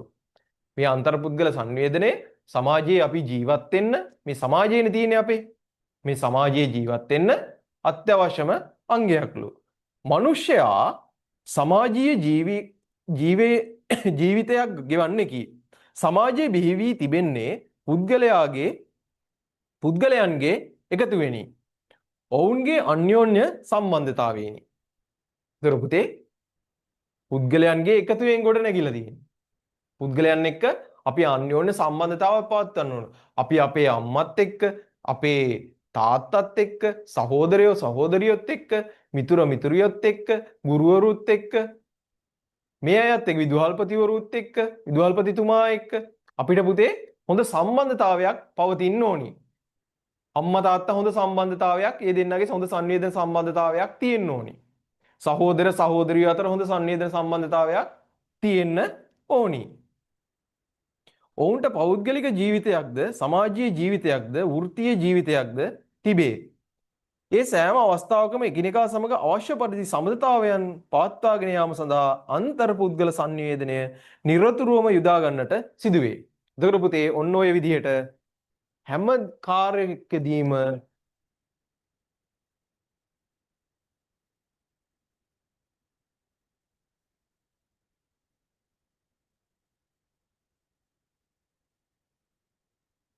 එතකොට ඔන්න ඔය විදිහට පුතේ අපේ වෘත්තීය ජීවිතයේදී අපි සමාජයේ මොනවා හරි දෙයක් කරන්න, දැන් අපි කඩේකට ගිහිල්ලා බඩුවක් ගන්න ගියත්, අපි බස් එකේ ටිකට් එකක් අරගෙන අපි බස් එකට යනවානේ.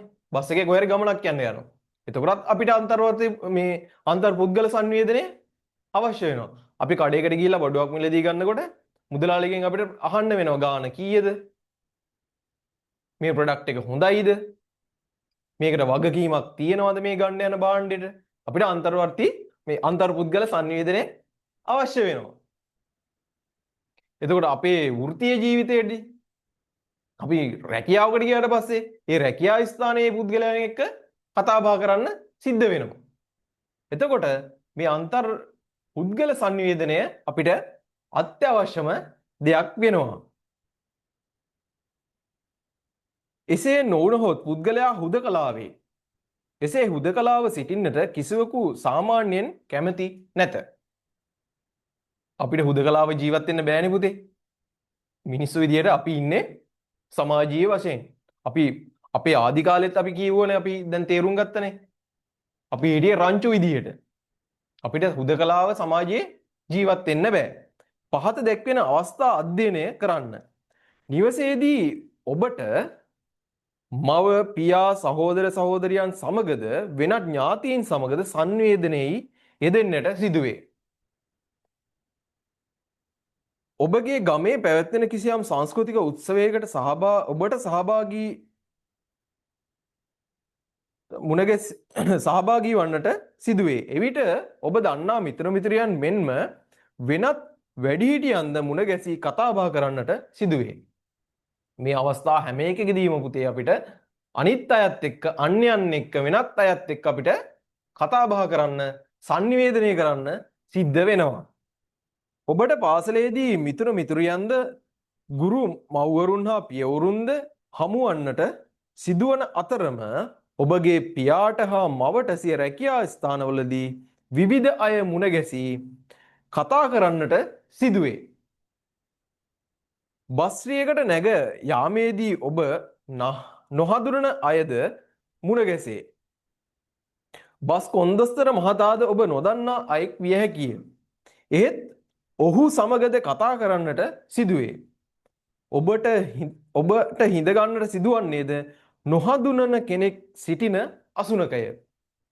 ඒ තැනැත්තා සමග වචනෙන් කතා නොකළොත් සිනහමුසු බවකින් අදහස් සුවමාරු කරගන්නට සිදුවේ. ඔබගේ එදිනෙදා කාර්යයන් නිසි පරිදි ඉටු කර ගැනීම සඳහා මේ ආකාරයෙන් අන්‍යයන් සමග සංනිවේදනයේ යෙදීම අනිවාර්ය වේ. අන්තර්පුද්ගල සංනිවේදනය සමාජීය පැවැත්මේ අත්‍යවශ්‍ය අංගයක් බවට පත්වන්නේ ඒ අනුවය. එතකොට පුතේ අන්තර්පුද්ගල සංනිවේදනයක් නැතුව අපිට වෙනත් පුද්ගලයන් එක්ක සම්බන්ධතා ගොඩනගා ගන්න නැතුව පැවැත්මක් නැහැ, ජීවත් වෙන්න බෑ. ඒ නිසා අපිට අනිවාර්යෙන්ම අපි සමාජයේ ජීවත් වෙන සමාජීය ජීවියෙකු විදිහට ජීවත් වීමට අපිට මේ අන්තර්පුද්ගල සංනිවේදනය අත්‍යවශ්‍ය වෙනවා. බලන්න පුතේ ඊට පස්සේ දැන් අපි ඉස්සලා කතා කරා අන්තර්වර්ති පුද්ගල සංනිවේදනයේ විශේෂතා. මෙතනදී අන්තර්පුද්ගල සංනිවේදනයේ විශේෂතා බලමුකෝ. සංනිවේදකයාට හා ග්‍රාහකයාට එකිනෙකා අවබෝධ කරගනිමින් සංනිවේදන කාර්යයේ නිරත විය හැකි වීම. ඔන්න සංනිවේදකයාට ග්‍රාහකයා අවබෝධ කරගන්න පුළුවන්. මොකද ප්‍රතිචාර සහ ප්‍රතිපෝෂණ අපිට ලැබෙනවා, ෆීඩ්බැක් එක ලැබෙනවා. එතකොට අපිට පුළුවන් සංනිවේදකයා හා ග්‍රාහකයා එකිනෙකට අවබෝධ කරගෙන ඔහුට ගැළපෙන විදිහට අපිට සංනිවේදනය හසුරා ගන්න පුළුවන් හැකියාවක් තියෙනවා මේ අන්තර්පුද්ගල සංනිවේදනයේදී. සාමාන්‍යයෙන් මේ සමීපව සිදුවන සංනිවේදනයක් නිසා එකිනෙකා අතර වඩාත් ක්‍රියාකාරී සම්බන්ධතාවක් ඇතිවීම හා බොහෝ සංනිවේදන මාධ්‍ය භාවිත කළ හැකි වීම. එතකොට අන්තර්පුද්ගල සංනිවේදනයේදී අපිට මුහුණට මුහුණලා සිද්ධ කරන්නේ. ඒතර අපිට ඕන දෙයක් ප්‍රකාශ කරන්න පුළුවන්, අපේ හැඟීම් ප්‍රකාශ කරන්න පුළුවන්. ඒතර මේකට අපිට පුතේ විවිධ මාධ්‍යයන් යොදා ගන්න පුළුවන්. අන්තර්ජාල මාධ්‍යයන්, ජංගම දුරකථනය යොදා ගන්න පුළුවන්. ඔය විදිහට පුතේ අපිට වෙන මේ අන්තර්පුද්ගල සංනිවේදනය සිද්ධ කරන්න හැකියාව තියෙනවා. සංනිවේදකයාගේ අරමුණු මෙන්ම ග්‍රාහකයාගේ ප්‍රතිචාරයන්ද ඒ අවස්ථාවේදීම හඳුනාගත හැකි වන නිසා සංනිවේදන කාර්යයේ ඵලදායීකත්වය ඉහළ යාම. එතකොට පුතේ මෙතනදී අපිට සංනිවේදකයාගේ අරමුණ, එතකොට ග්‍රාහකයාගේ ප්‍රතිචාරයන්, ඒ කියන්නේ අපිට සංනිවේදකයා කවුද, ග්‍රාහකයා කවුද, මේ එකිනෙකා අතර කතා බහ කරද්දී අපිට සුහදව එයත් එක්ක හැම දෙයක්ම කතා කරන්න පුළුවන්. ඔවුන්ගේ හැම අවශ්‍යතාවයන්, එතකොට ඔවුන්ගේ ඇතුළාන්තය කියන්නේ ඔවුන් එක්ක අපිට හොඳ සංනිවේදනයක් ගොඩනගා ගන්න පුළුවන් අන්තර්පුද්ගල සංනිවේදනයේදී. දැන් අපේ යාළුවාත් එක්ක බලන්නකො අපි කතා කරන ඕන දෙයක්. කියන්න පුළුවන් දේවල් තියෙනවා, කියන්න බැරි දේවලුත් තියෙනවා. නමුත් අපි ගොඩක් දේවල් අපේ යාළුවොත් එක්ක අපිට කතා බහ කරගන්න පුළුවන්. එතකොට පුතේ අපිට ඔන්න සංනිවේදකයාගේ අරමුණු, ග්‍රාහකයාගේ මනෝභාවයන්, ග්‍රාහකයාගේ අවශ්‍යතාවයන්, මේ දේවල් අපිට තේරුම් ගන්න පුළුවනි. දෙන්නටම දෙන්නෙක් නම් සංනිවේදනය සිද්ධ කරන්නේ දෙන්නටම මේ දේවල් හොඳට තේරුම් ගන්න හැකියාවක් තියෙනවා මේ අන්තර්පුද්ගල සංනිවේදනය තුලින්.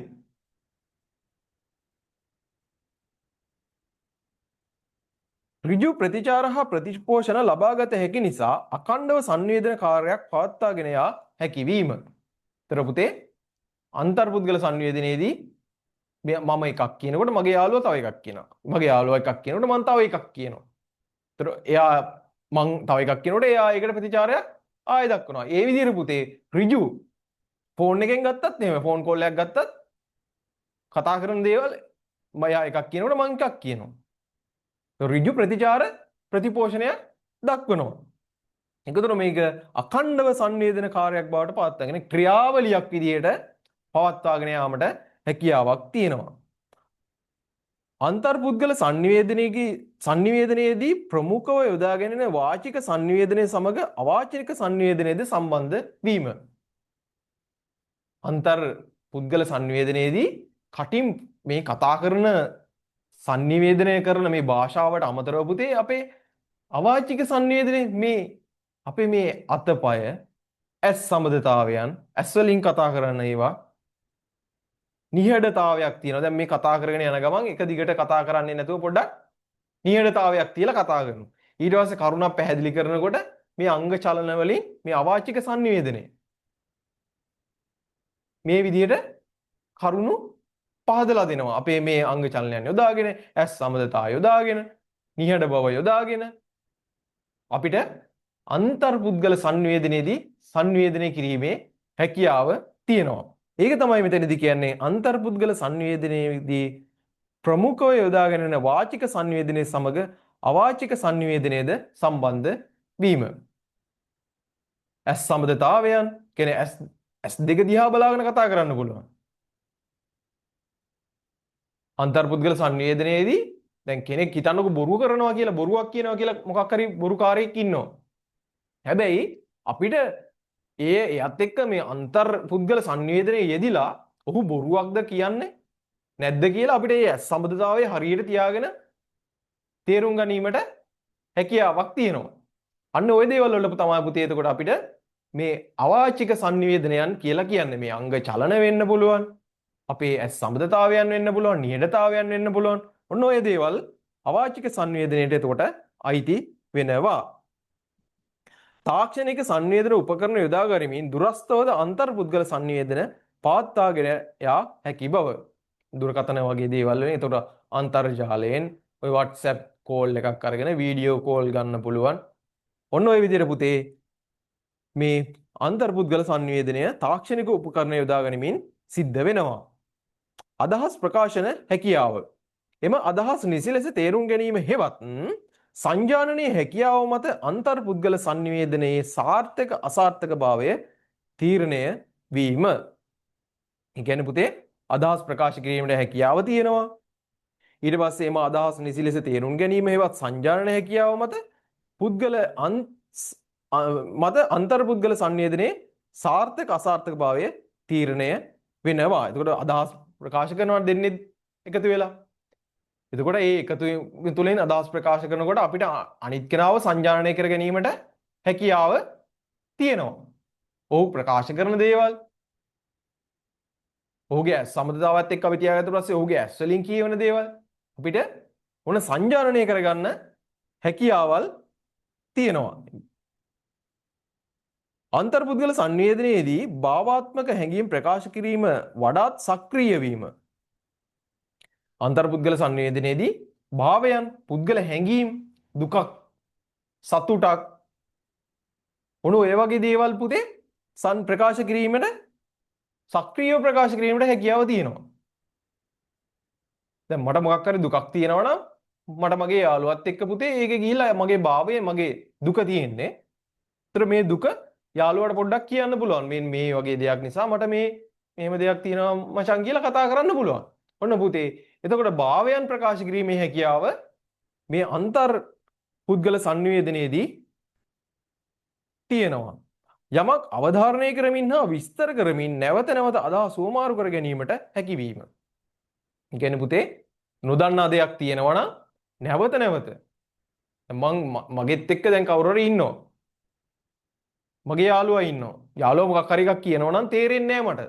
මොකක්ද එකක් කියනවා මට තේරෙන්නේ නැහැ. මං අහනවා ආයෙත් මොකක්ද ඒ කිව්වේ කියලා. ඔන්න එතකොට නැවත නැවත අවධාරණය කරමින් විස්තර සහිතව අපිට අහගන්න පුළුවන්. මොකද ළඟ ඉඳලානේ දෙන්නෙක් නේ ඉන්නේ. එතකොට ඔන්න අපිට එහෙම හැකියාවක් තියෙනවා. අන්තර්පුද්ගල සංනිවේදනයේදී Taman වෙත ලැබෙන සංදේශය වඩාත් පැහැදිලි කර ගැනීමේ පුළුල් අවකාශයක් ග්‍රාහකයා වෙත පැවතීම. එතකොට පුතේ ඔන්න Taman විතරයි ඉන්නේ. මේ සංදේශය හොඳින් පැහැදිලි කරගන්න අවකාශයක් ග්‍රාහකයාට තියෙනවා. මොකද Taman සංනිවේදනයේ යෙදෙන්නේ Taman විතරයි ඉන්නේ. එතකොට ඒ එන සංදේශය Tamanටම කියන්නේ Tamanට අවශ්‍ය එකක් වෙන්න පුළුවන්, Tamanට වැදගත් එකක් වෙන්න පුළුවන්. Taman ලැබපු අත්දැකීමක මොකක් හරි කියන්නේ සංවේදකයා කියන දේ, සංවේදකයා අහන දේ ග්‍රාහකයාගෙන් මම ග්‍රාහකයා කියන්නේ හිතන්නකෝ. ඒතර සංවේදකයා අහනවා මම මොකක් හරි මංගාව අත්දැකීමක් තියෙන දෙයක්. කියන්නේ දැන් උතන ඉඳලා අහනවා මගේ පන්තියේ දැන් මම ඉන්නේ ඔන 10 පන්තියේ. ටීචර් ගානක් හදන්න දීලා තියෙනවා. දැන් යාළුවා දන්නෙත් නැහැ. දැන් යාළුවා දන්නවා මම දන්නේ නැහැ. සාමාන්‍යයෙන් මම දන්නේ ටිකයි. දැන් යාළුවා අහනවා මගෙන්. එතකොට ඔන්න අපිට ඒ ගැන හොඳට තේරෙන්න ඒ කියන්නේ අත්දැකීම් පසුතලයට ගැලපෙනවා. ඒ වගේ දේවල්. එතකොට පුතේ ඔන්න මේ සංදේශය වඩාත් පැහැදිලිව තේරුම් ගැනීමට අවකාශයක් නිර්මාණය වෙනවා ග්‍රාහකයාට. මේ කරුණු 10 තේරුණාද පුතා?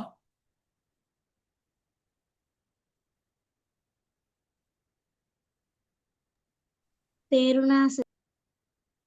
හරි. ඊට පස්සේ අන්තර්පුද්ගල sannivedanaya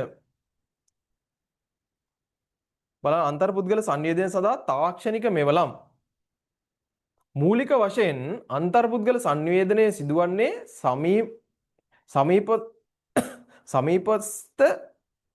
සමීපස්තව වුවත් නූතනයේ sannivedanaya සඳහා භාවිතා කරන විවිධ මෙවලම් යොදා ගැනීම නිසා දුරස්තව වුවද අන්තර්පුද්ගල sannivedanaya සිදුවේ. මෙහිදී යොදා ගැනෙන විවිධ sannivedana මෙවලම් කීපයක් මෙසේ දැක්විය හැකිය. එතකොට පුතේ අපි කලින් කතා කරානේ මේ අන්තර්පුද්ගල sannivedanayට ඔන්න මුහුණට මුහුණලා කරන sannivedanaya කියලා ඉස්තර කිව්වා. නමුත් තාක්ෂණික භාවිතයත් එක්කම මේ තාක්ෂණයේ දියුණුවත් එක්කම විවිධ තාක්ෂණික උපකරණ නිර්මාණය වුණා. ඒ උපකරණත් එක්ක පුතේ ඔන්න අන්තර්පුද්ගල sannivedanaya වැඩි දියුණු වුණා. බලන්නකෝ එතකොට මේ මෙවලම් ටික තැපැල් ලිපි. ඔන්න මුල් කාලයේදී ලිපියක් ලියනවා. අපි මතකද අර නිමල්ද සුනිල්ද කොහෙද මාමා එවලා තිබ්බා ලිපියක්. නිමල්ට ඉස්කෝලෙන් පස්සේ මේ ඉස්කෝලේ නිවාඩුවෙන් පස්සේ ගෙදර එන්න කියලා. අන්න එතනදීත් ඒ වෙලා තියෙන අන්තර්පුද්ගල sannivedanaya. මාමාගේ හැඟීම් ටික නිමල්ට එවලා තියෙනවා ලිපි එක ලියලා. ඔන්න එතකොට තැපැල් ලිපි, ෆැක්ස් පණිවිඩ, දුරකථන මේක ජංගම දුරකථන වෙන්න පුළුවන්. ස්ථාවර දුරකථන ඒ කියන්නේ ලෑන්ඩ්ලයින් වෙන්න පුළුවන්, හෑන්ඩ්ෆෝන් වෙන්න පුළුවන්. විද්‍යුත් තැපෑල, ඊමේල් වෙන්න පුළුවන් ඒ කියන්නේ. අන්තර්ජාල දුරකථනය, ඒ කියන්නේ අන්තර්ජාල දුරකථනය කියපුවම පුතේ ඔය ස්කයිප් වලින් වෙන්න පුළුවන්. ලින්ක් WhatsApp වෙන්න පුළුවන්, Viber, WhatsApp, Mimo, Facebook කියලා තියෙනනේ ඔන්න අන්තර්ජාල දුරකථනයෙන්. ඊට පස්සේ සමාජ ජාලාවැනි ඔන්න සමාජ ජාලාවලිමුත් පුළුවන් Facebook මේ වගේ මාධ්‍ය වලින් නව මාධ්‍ය වලිමුත් අපිට අන්තර්පුද්ගල sannivedanaya සිද්ධ කරන්න පුළුවන්. මේ විවිධ මෙවලම් යොදා ගැනීමේදී විවිධ sannivedana ස්වරූප භාවිත වේ. බලන්න පුතේ sannivedana ස්වරූප සමහර sannivedana ස්වරූප මේ තාක්ෂණික මෙවලම් නිසාම නිර්මාණය වූ ඒවා වේ. ඒකට හොඳම උදාහරණය නම් කෙටි පණිවිඩය කියන්නේ SMS භාවිතයයි. දුරකථනයේ යොදා ගැනීමේදී ඒ sannivedana කාර්යය ඒ අවස්ථාවේදීම සක්‍රිය වන අතර තැපැල් ලිපි, ෆැක්ස්, විද්‍යුත් තැපෑල, සමාජ ජාල වැනි මාධ්‍ය භාවිතයේදී sannivedana ක්‍රියාවලියේ සාපේක්ෂව ප්‍රමාදයක් සිදුවේ. ඔන්න ඒ sannivedana ක්‍රියාවලියේදී අන්තර්පුද්ගල sannivedanaයේදී සාපේක්ෂව පොඩ්ඩක් ප්‍රමාදයක් සිද්ධ වෙනවා කියලා කියනවා. එහෙත් අද වන විට මේ හැම ස්වරූපයක්ම අන්තර්පුද්ගල sannivedanaya සඳහා සමාජයේ විසින් පුළුල් වශයෙන් භාවිත කරනු ලබයි. මේ හැම ස්වරූපයක්ම අද වෙනකොට භාවිතා කරනවා. මේ නිසා අන්තර්පුද්ගල sannivedanaයේ භූගෝලීය සාධකයේ ඉක්මවා ගොස් ඇත. පුතේ අද වෙනකොට මේ අන්තර්පුද්ගල sannivedanaයේ භූගෝලීය සාධක ඉක්මවලා ගිහිල්ලා තියෙනවා. හේතුව අපේ පිටරට රැකියාවක් කරන අපේ දෙමව්පියෝ ඉන්නවා කියලා හිතන්නකෝ. එතකොට අපිට අද වෙනකොට අපේ දෙමව්පියන් එක්ක අපිට මූණ බලාගෙන කතා කරන්න පුළුවන්. ක්ෂණිකව අපිට අන්තර්ජාලය හරහා කතා කරන්න පුළුවන්. මේ හැකියාවන් දැන් ලැබිලා තියෙනවා. සමාජීය පැවැත්මේ අත්‍යවශ්‍ය අංගයක් වශයෙන් අන්තර්පුද්ගල sannivedanayට ඇත්තේ ඉතා ඉහළ ස්ථානයකි. එයට හේතුව එය කෙනෙකුගේ එදිනදා ජීවිතය සමග සක්‍රීය ලෙස බැඳී පැවතීමයි. එතකොට අන්තර්පුද්ගල සංනිවේදනය කියලා කියන්නේ කෙනෙක්ට අත්‍යවශ්‍ය දෙයක්. ඔන්න පුතේ ඊට පස්සේ මේ අන්තර්පුද්ගල සංනිවේදනයත් එක්කම තමයි මෙන්න මේ ද්විපුද්ගල සංනිවේදනය කියන එකත් ගැබ් වෙලා තියෙන්නේ. අපි ඒක කියවලා බලමුකෝ. මෙය යුගල සංනිවේදන ලෙසද හැඳින්වේ. අන්තර්පුද්ගල සංනිවේදනයේ මූලික අවස්ථාවක් ලෙස ද්විපුද්ගල සංනිවේදනය දැක්විය හැකිය. යුගලයක් දෙකක් කියන අදහස තමයි මේ කියන්නේ ද්විපුද්ගල සංනිවේදනය. එසේම කෙනෙකුගේ දෛනික ජීවිතයේදී ද්විපුද්ගල සංනිවේදනයේට ප්‍රමුඛ ස්ථානයක් ලැබේ. එයට හේතුව විවිධ කාර්යයන් සඳහා තවත් කෙනෙකු සමග අදහස් සුවමාරු කරගන්නට සිදුවීමයි. ද්විපුද්ගල සංනිවේදනයේ අවශ්‍යතාව මෙසේ දැක්විය හැකිය.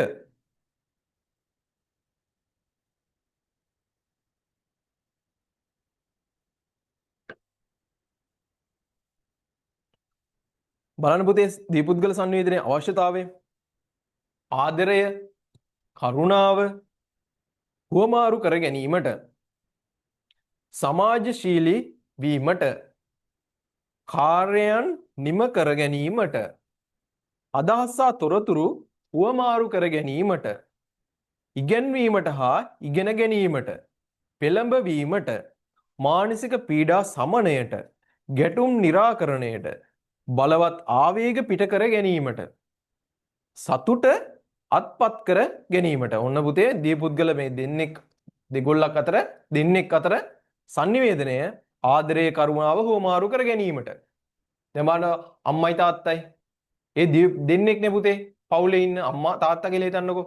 ඒ දෙන්න අතර හොඳ සංනිවේදනයක් ද්විපුද්ගල සංනිවේදනයක් තියෙන්න ඕන. ඒ දෙන්න අතර ආදරයේ කරුණාව හුවමාරු කර ගන්න ඕන.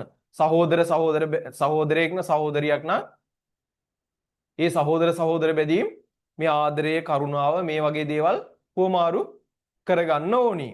ඊට සමාජශීලී වීමට.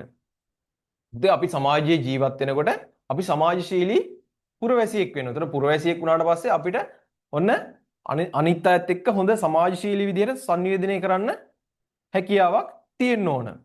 කාර්යයන් නිම කර ගැනීමට. ඒ කියන්නේ අපිට මොකක් හරි අවශ්‍යතාවයක් තියෙනවා නම් අපි ද්විපුද්ගල සංනිවේදනය දෙන්න ඕන. දැන් මට අවශ්‍යයි ප්‍රාදේශීය ලේකම් කාර්යාලයට ගිහිල්ලා එහෙම නැත්නම් AG ඔෆිස් එකට ගිහිල්ලා මොකක් හරි ඩොකියුමන්ට් එකක් ගන්න. එතකොට පුතේ මට ගිහිල්ලා එයාලත් එක්ක හොඳින් කතා බහ කරලා එතන කවුන්ටරේ ඉන්න කෙනෙක් එක්ක කතා බහ කරලා ඒ අවශ්‍ය ලේඛනේ අරගෙන එන්න ඕන. එතකොට ඔන්න ද්විපුද්ගල සංනිවේදනය අවශ්‍ය වෙනවා. එතකොට අදහස් සහ තොරතුරු හුවමාරු කර ගැනීමට ද්විපුද්ගල සංනිවේදනය අවශ්‍ය වෙනවා. අදහස් තොරතුරු හුවමාරු කරගන්න. ඉගෙනීමට හා ඉගෙන ගැනීමට. ඉගෙන ගන්නයි ඉගෙනීමටයි දෙකට ද්විපුද්ගල සංනිවේදනය අවශ්‍ය වෙනවා. පෙළඹවන්න. මොකක් හරි දෙයකට පෙළඹවන්න. දැන් අම්මා ඉන්නවා මම ඉන්නවා. අම්මා කියනවා පාඩම් කරන්න කියලා. ඒතර මොකක් හරි දෙයකට පාඩම් කරන්න කියලා අපෝ පෙළඹවන්න ද්විපුද්ගල සංනිවේදනයේ ඉන්න අම්මා මම. මානසික පීඩා සමනයට. දැන් යාළුවයි මමයි ඉන්නවා. මට මොකක් හරි ප්‍රශ්නයක් තියෙනවා. මම යාළුවත් එක්ක ගිහිල්ලා ප්‍රශ්නේ ගැන කතා කරනවා. ඔන්න මානසික පීඩාව සමනය වෙනවා. ගැටුම් निराකරණයට. මොකක් හරි දැන් ලොකු කාලගෝට්ටියක් යන්න හදන්නේ. දැන් ඉස්කෝලේ පන්ති දෙකක් කියන්නකෝ. ඔන්න 10 A පන්තියයි 10 B පන්තියයි. පන්තියේ 10 A පන්තියේ 10 B පන්තියේ දෙන්නෙක් අතර මොකක් හරි ප්‍රශ්නයක් වෙලා. දැන් ওই ප්‍රශ්නේ දුර දිග ගියොත් දැන් A පන්තියේ B පන්තියේ ඉන්න කමලුයි නිමලුයි අතර කියන්නකෝ ප්‍රශ්නේ තියෙන්නේ. A පන්තියේ B පන්තියේ කමලුයි නිමලුයි අතර තමයි ප්‍රශ්නේ තියෙන්නේ. ওই ප්‍රශ්නේ පුතේ දුර දිග ගියොත් දෙන්න කතා බහ කරගෙන බේරගත්තොත් ප්‍රශ්නයක් නැහැ. හැබැයි ඕක ටිකක් මේ වැඩි වෙලා ගියොත් එහෙම ඊළඟට A B පන්ති දෙක අතරම ඕක ලොකු ප්‍රශ්නයක් වෙනවා. එහෙමනම් කමල් නිමල් මේ දෙන්නට ඔන්න ගැටුම් निराකරණය කරගන්න මේ ද්විපුද්ගල සංනිවේදනය උපකාරී වෙනවා. අවශ්‍ය වෙනවා. බලවත් ආවේග පිට කර ගැනීමට. ආවේගයන් පිට කරගන්න කෙනෙකුට බනින්න ඕන නම් බනින්න ඒ වගේ දේවල් වලටත් අවශ්‍ය වෙනවා. සතුට අත්පත් කර ගැනීමට. ඒතර සතුට අත්පත් කරන සතුටු වෙන්නත් ඕන ද්විපුද්ගල සංනිවේදනය අවශ්‍ය වෙනවා. ද්විපුද්ගල සංනිවේදනයේ සෑම කෙනෙකුගේම ජීවිතයේ සාර්ථකත්වයට අත්‍යවශ්‍ය වේ. මූලික වශයෙන් ගත් විට පවුල නිර්මාණය වන්නේ දෙදෙනෙකුගෙනි. පවුල යනු සමාජයේ මූලික ඒකකයයි. සමාජය තුළ පවුල් සබඳතා සාර්ථකව ක්‍රියාත්මක වන්නේ නම් එම සමාජය සාර්ථක සමාජයක් බවට පත්වේ. මේ නිසා පවුල් සම්බන්ධතාව මූලික වශයෙන් දියපුද්ගල සංනිවේදනයේ මත රඳා පවතී. ඔන්න පුතේ අම්මා තාත්තා කෙනේ ස්වාමි පුරුෂයා බිරිඳ අතර හොඳ දියපුද්ගල සංනිවේදනයක් තිබිය යුතු වෙනවා. එයින් බැහැරව ගත් විට විවිධ අවස්ථාවලදී සෑම කෙනෙකුටම දියපුද්ගල සංනිවේදනය යොදා ගන්නට සිදුවේ. පාත සඳහන් අවස්ථා අධ්‍යයනය කරන්න. ඔන්න පුතේ ආයෙ සිද්ධ වෙනවා දියපුද්ගල සංනිවේදනය වෛද්‍යවරයෙකු හමුවීමකදී. වෛද්‍යවරයයි ලෙඩයි. බසයේ කොන්දොස්තර මාතා සමග කතා කිරීමේදී ටිකට් එකක් ගන්න ගියාම පාර අහගන්නවා බහින්න ඕන තැන කීවට පස්සේ කොතනද බහින්නේ ඒ විස්තර ටික අහගන්නවා. ඕන දියපුද්ගල සංනිවේදනය අවශ්‍ය වෙනවා. කොන්දොස්තර මගියෙකු සමග කතා කිරීමේදී ඔන්න කොන්දොස්තර මගියෙකුත් එක්ක කතා කරද්දී මේ දියපුද්ගල සංනිවේදනය සිද්ධ වෙනවා.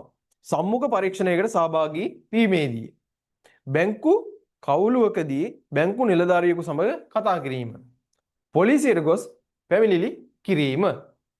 පාවහන් යුවලක් මිලදී ගැනීම සඳහා පියාගේ හෝ මවගේ සමග පියා හෝ මව හෝ සමග කතා කිරීම. ඔන්න පුතේ එතකොට දියපුද්ගල සංනිවේදනයන් මෙන්න මේ අවස්ථාවලදී සිද්ධ වෙනවා. මේ එකිනෙක අවස්ථා අධ්‍යයනය කළ විට පෙනී යන්නේ ඒ සෑම අවස්ථාවකම ඔබ සිටින නමුත් ඒ අවස්ථාවට අනුව ඔබගේ භූමිකාව වෙනස් වී ඇති බවයි. ඒ නිසා ඔබට වෙනස් භූමිකාවන්ට අනුකූල වන ආකාරයෙන් ඔබගේ සංනිවේදන විලාසය වෙනස් කර ගන්නට සිදුවේ. කියන්නේ පුතේ එක එක වෙලාවට අපිට එක එක භූමිකාවන්ට අනුව තමයි මේ දියපුද්ගල සංනිවේදනය සිද්ධ කරන්න වෙන්නේ. දැන් මෙතනදී මේ අපි කිව්වේ වෛද්‍යවරයෙක් හම් වෙන්න ගියට පස්සේ මොනවා අපි මොකක් හරි ලෙඩකට යන්නේ. ඒකට අපි එතන භූමිකාව අපේ වෙනස්. ලෙඩෙක් අපි. ඊට බසේ කොන්දස්තර සමග කතා කිරීමේදී. අපිට අපි බසේ මගියෙක්. කොන්දස්තර මගියෙකු සමග කතා කිරීමේදී. මේ මම කියලා හිතන්න. ඒතර මම එතකොට එතනද කොන්දස්තර. සම්මුඛ පරීක්ෂණයකට සහභාගී. ඒතර මම සම්මුඛ පරීක්ෂණයට යන පුද්ගලයෙක්. බැංකුවකදී බැංකු නිලධාරියා සමග කතා කිරීම. ඒතර මං යන්නේ දැන් බැංකු අවස්ථාවකට. ඒතර එතනදී ඒ අවස්ථාව සම්පූර්ණයෙන්ම වෙනස්. පොලිසියට ගොස් පැමිණිල්ලක් කිරීම. ඔන්න එතනදී මම ඒ අවස්ථාවේදී මගේ මේ සංනිවේදන අවස්ථාව වෙනස් වෙනවා. පාවහන් යුවලක් මිලදී ගැනීම සඳහා පියා හෝ මව හෝ සමග කතා කිරීම. ඔන්න ඔතනදීත් මම කියන කෙනා ඔන්න තවත් විදිහක මේ ස්වභාවය වෙනස් වෙනවා. ඒක තමයි පුතේ මේ කියන්නේ ඒ අවස්ථාවට අනුව ඔබගේ භූමිකාව වෙනස් වී ඇති බවයි කියලා. ඒ නිසා ඔබට වෙනස් භූමිකාවන්ට අනුකූල වන ආකාරයෙන් ඔබගේ සංනිවේදන විලාසය වෙනස් කරගන්නට සිදුවේ. ඒ අනුව යොදා ගන්නා භාෂාව, කතන රටාව, අවාචික සංවේදන විධි ආදියද වෙනස් කරගන්නට සිදුවේ. දැන් ඔය උඩින් කියපු උදාහරණ ටිකේදී පුතේ අපි ගිහිල්ලා අපි වෛද්‍යවරයෙක් එක්ක කතා කරන භාෂාව සම්පූර්ණයෙන් වෙනස්. පොලිසියට මොකක් හරි පැමිණිල්ලක් දාන්න ගිහිල්ලා ඒ පැමිණිල්ල විභාග කරන නැත්නම් ඒ පැමිණිල්ල ලියා ගන්න පොලිසියේ ඉන්න ඒ නිලධාරියත් එක්ක කතා කරන භාෂාව සම්පූර්ණයෙන් වෙනස්. අම්මට මොකක් හරි කෑමක් ගන්න ඕනි කියලා කතා කරනකොට ඒ අම්මත් එක්ක කතා කරන භාෂාව සම්පූර්ණයෙන් වෙනස්. කොන්දොස්තර මහත්තයත් එක්ක කොන්දොස්තර මේ යනකොට පාරක් අහගන්න බස් එකේදී කතා කරන භාෂාව වෙනස්.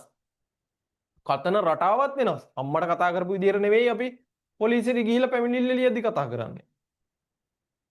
ඒතර මේ අවාචික සංඥා, මේ අවාචික සංවේදන විදි මේවත් අපේ භාෂාවත් එක්ක වෙනස් වෙනවා. ඒ කියන්නේ සංවේදන භූමිකාවත් එක්ක මේ දේවල් වෙනස් වෙනවා.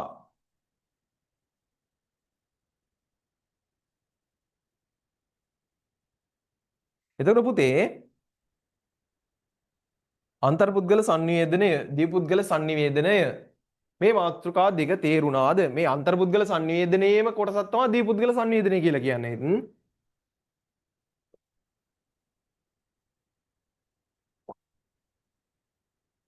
අන්තර්පුද්ගල සංනිවේදනයේට පුද්ගලාන්තර සංනිවේදනය කියලා කියනවා.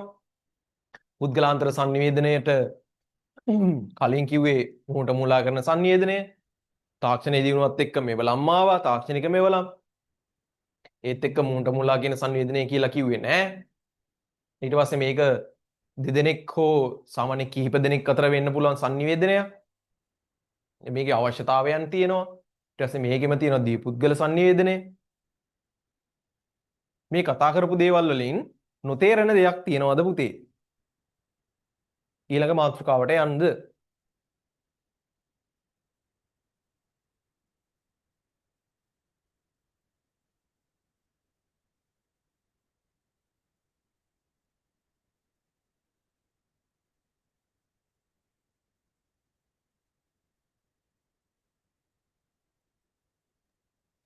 ඊළඟ එක කරමු සර්. හරි. අද නිකන් මේ වේගෙ වැඩි වගේ දැනනවද? නෑ සර්. නෑ නේද? හරි. එතකොට අපි ඊළඟ සංනිවේදන වර්ගයට එනවා. සමූහ සංනිවේදනය අපි අන්තර්වර්තී කරලා ඉවරයි. පුද්ගලාන්තර කරලා ඉවරයි. ඔන්න එනවා සමූහයක් එක්ක කරන සංනිවේදනය කොහොමද වෙන්නේ කියලා බලන්න. සමූහ සංනිවේදනය. පුද්ගලයන් සමූහයක් අතර සිදුවන සංනිවේදනය සමූහ සංනිවේදනය නැතහොත් කණ්ඩායම් සංනිවේදනය යනුවෙන් සරලව හැඳින්විය හැකිය. ඒතර පුතේ පුද්ගලයන් කණ්ඩායමක් එක්ක පුද්ගලයන් සමූහයක් එක්ක. දැන් අපි අන්තර්වර්තී කිව්වා තනිපු තමා එක්කම. අන්තර් පුද්ගල කිව්වා දෙන්නෙක් වෙන්න පුළුවන්. සාමාන්‍යයෙන් කිහිප දෙනෙක් වෙන්න පුළුවන්. දෙදෙනෙකු හෝ කිහිප දෙනෙකු අතර සිදුවන සංනිවේදනය. ඊට පස්සේ එනවා සමූහ සංනිවේදනයේට. මේ සමූහ සංනිවේදනයේ පුද්ගලයන් සමූහයක් එක්ක. මේක කණ්ඩායම් සංනිවේදනය කියලත් හඳුන්වන්න පුළුවන්. සංනිවේදන කාර්ය සඳහා සම්බන්ධ වන කණ්ඩායම කුඩා හෝ විශාල විය හැකිය. මේ කණ්ඩායම කුඩා වෙන්නත් පුළුවන් විශාල වෙන්නත් පුළුවන්.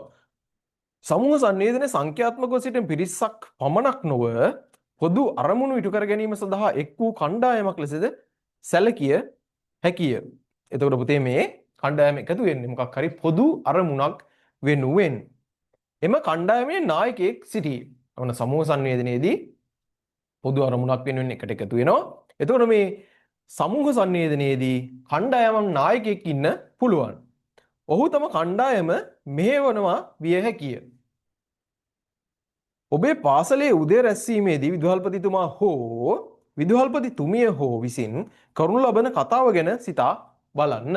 උදේ කතාවේදී ඉස්කෝලේ ගියාම එහිදී ඔබ සියල්ලන් සවන් දෙන්නන් නොහොත් ග්‍රාහකයන් වන අතර විදුහල්පතිතුමා තුමිය කතිකයා හෙවත් සංනිවේදකයා වේ. ඉස්කෝලේ ගිහිල්ලා උදේ එස්එම්බීගේදී අපි හිටගෙන අහගෙන ඉන්නවා. ඔන්න විදුහල්පතිතුමිය හරි විදුහල්පතිතුමා හරි උදේ රැස්වීමේදී කතා කරනවා. පාසලේ මාධ්‍ය සමාජයේ රැස්වීමකදී කතාවක් පවත්වන ඔබ කතිකයා හෙවත් සංවේදකයා වන අතර සභාවේ සිටින අනෙකුත් අය සවන් දෙන්නන් හෙවත් ග්‍රාහකයන් බවට පත්වේ. ක්‍රීඩා උත්සවය සඳහා සූදානම් වන ඔබට නිවාස භාර ගුරුතුමා විසින් ලබා දෙන උපදෙස් වලට සවන් දෙන්නට සිදුවිය. නිවාසයේ සමාජික ශිෂ්‍ය ශිෂ්‍යාවෝ එයට සහභාගී වී සිටිති. ඔවුහු විවිධ පන්ති වලින් පැමිණි අයය. එහිදී නිවාසයේ භාර ගුරුතුමා කතිකයා හෙවත් සංවේදකයා වන අතර ඔබ සියලු දෙනා සවන් දෙන්නන් හෝ නොහොත් ග්‍රාහකයන් බවට පත්වේ. පන්තියේ පැවැත්වෙන පාඩමකදී එම විෂය උගන්වන ගුරුතුමා හෝ ගුරුතුමිය හෝ කතිකයා හෙවත් සංවේදකයා අතර පන්තියේ සිටින ඔබ සියලු දෙනාම සවන් දෙන්නන් හෙවත් ග්‍රාහකයන් බවට පත්වේ.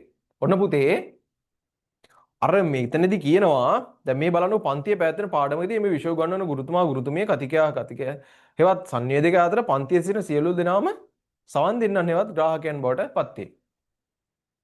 දැන් අන්තර් පුද්ගලිකේ පුද්ගලයන් දෙන්නෙක් අතරනේ. එතකොට අපේ යාළුවන් කීප දෙනෙක් වෙන්න පුළුවන්.